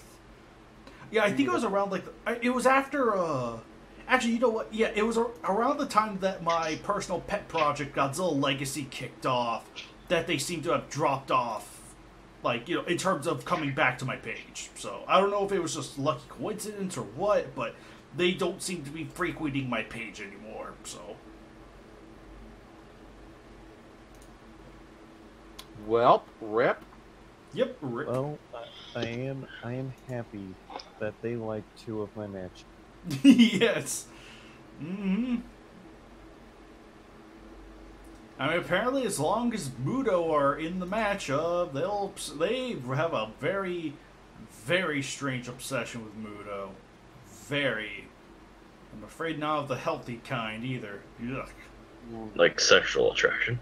Oh, maybe. Oh, yeah. Like, there was even one. I don't know if I want to say, because I really don't want to go through 3 hours worth of material just to cut out one bit, but... It's the exception, not the rule. That's where you draw the line. Not like the 20-minute faux racist, destructive rant. That's fine. That can go in. But the one little bit about mating, nope. Oh no, you'll see why. I'm just gonna have to type it out because I think it's way. That's right, folks. You don't get to see it. Well, we enjoy it. Right, exactly. Besides, I'm excited to see this. Besides, I think that honestly, I would be shocked if the KWC went through. Except SCU and it's posted. I would be shocked if someone actually saw that wasn't in the Discord. That someone looked at it and went, "Oh, hey, I've seen this before." I'd be like, "What? You read my shit?" Because I'm like pretty sure no one actually knows I have this except for. I might be getting some of the details wrong on this one, but this is the very rough generalization that I can remember off the top of my head. Oh my. Oh my. Oh my. Holy shit. Wow. Holy shit. Do you see why I don't want to say it out loud? Do you see why? Can I say it out loud? Oh, if you're just going to say it out loud, I might as well say it out loud. Okay, screw it. I'm going to have to get the balls. Hey, let Kaiju do it. Right. So the image they drew was of 2 Mutos.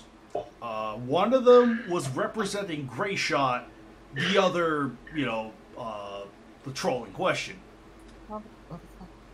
They drew the image of Grayshot hanging upside down and getting his balls stabbed. And the description that followed was like this weird, like, "Oh, I'm banned from Toho Kingdom, like, Grayshot, please love me," and that it's like, you should do Muto versus Muto. Wow.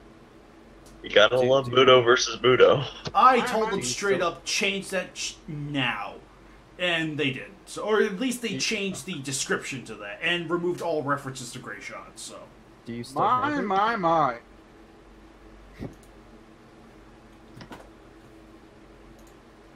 So I am just going to delete that because I have said it here, so like, yeah, oh Good man. Lord. Does Grayshot know about this? I never told him about it because I kind of figured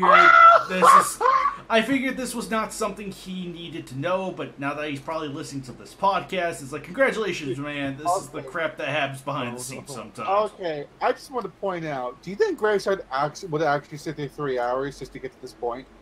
No. I don't know. Because I, as much as I love y'all, and podcast, I do show the podcast. I'm not sure if someone's like, "I'm not listening to all 3 hours," I'd probably be like, "No, you don't." I would. Yeah, same here. Right. As much, I mean, I will listen to a 3-hour podcast, but I probably won't be paying that much attention. Which, granted, will probably make this really interesting for y'all that are listening this far in. Right, anyone who's zoning out and is going to hear Grayshot's balls got stabbed would definitely be like, "What the hell's happening here?" It's all because of the white supremacists. No, it's because of those gosh darn SJW. Yeah, they ruining our Godzilla. It's because of that gosh dang Bobby and his liberal sardines. Oh. Whoa! I bet Godzilla doesn't even use propane. Godzilla is a far-right, racist, old white man's fantasy.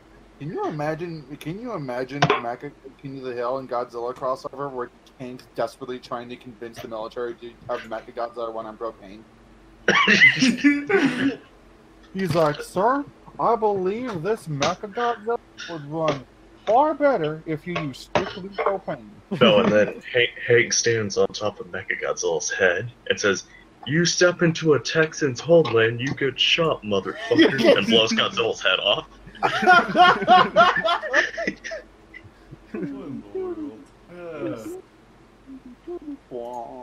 But then the Godzilla fans will cry because they'll say Godzilla never loses, even though he loses plenty of times. Oh yeah, he's lost a solid number of times. And he even ran away a couple times. I think. Like in Ghidorah the Three-Headed Monster, he ran away at one point. Do you think people just kind of forget that Mothra, like, almost always wins over Godzilla in some form? Mm-hmm. Like, I'm pretty... Almost like, always, yep. Like, I'm pretty sure GMK is the only instance where doesn't just flat out win against Godzilla. Right. Wait, what? Well, the Guardian monsters suck. It's the military that wins. See, Joe, we're talking about how Mothra has the highest rating over period. She has the highest death rating? No, well, that too, but victory. Oh, yeah? Against Godzilla. Against Godzilla. Like, Mothra is like the only kaiju that has ever had multiple over Godzilla. It's because it's not because Mothra is the hero in those stories. It's because of that gosh darn SJW propaganda. Yeah. It's exactly the argument we like to use for how Rey won against Kylo in The Force Awakens. even though he was clearly injured by Wookiee and got hit by Finn that one time, and he was tired. Yeah. It can't be because of he was hit by a fucking crossbow bolt. And that he walked a long way to catch up with the two. And people were complaining about Finn wielding a lightsaber and actually managing to hold Kylo off for like a couple of seconds. Even though, again, he was injured. He was injured, and apparently when you're injured and you're clearly surprised by someone who cannot use the Force using a lightsaber, you're just gonna instantly win, right? And I'm pretty sure you're gonna get a little delirious after that big wound. Yeah. And having to walk a little bit, and not trying to find a place to rest. You actually saw him like slapping his thigh, slapping his side like, "Rah!" Granted, it was hilarious when he was like, "Whoa!" Yeah, because fuck the things that were pointed out. We have to bitch about how we won. We have to call Ray and Mary Sue for the umpteenth time, and yes. we have to insist that Kylo Ren was lying about him. For some reason, he would do that. Yes, because Rey has to be related to Jabba or Jar Jar. Oh, I was gonna say, did you say he has to be related to Jabba? You guys. There's a theory out there that suggests that. Really? You guys.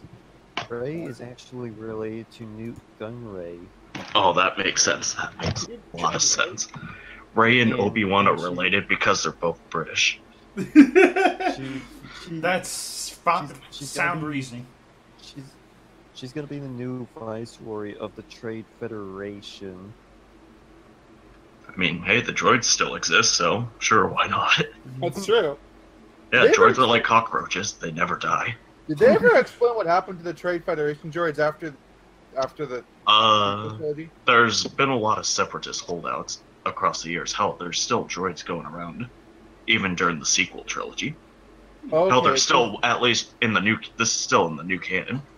Hell, there's even a clone trooper that's still around for the sequel trilogy. Apparently, he's basically captured because he got frozen and he woke up at a different time. Yeah, I do know that he introduced like really old clones that are retired, basically. No, but this one's still young. He's just been. Oh, nice.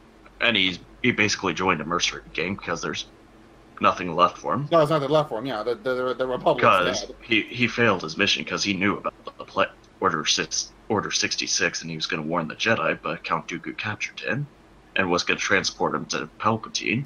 But the ship that was transporting got lost in some sort of system, like it got struck.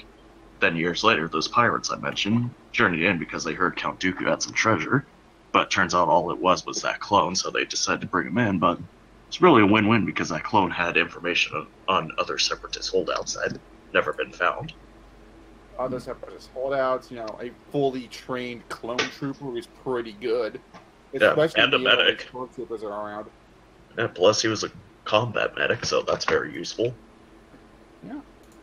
Because I've always wondered, because I know the old expanded universe really was sort of like the separatists were stomped out, but I know that in the new canon, it's really vague about what happens to the separatists, especially with all the a lot of the main stuff like Trade Federation, the Banking Clan, Techno Union, they've been all absorbed by the Empire. That's how they got all their funds. Oh, I know what happened to like the actual like the Banking Union, the Trade. I mean specifically what happened to the droids.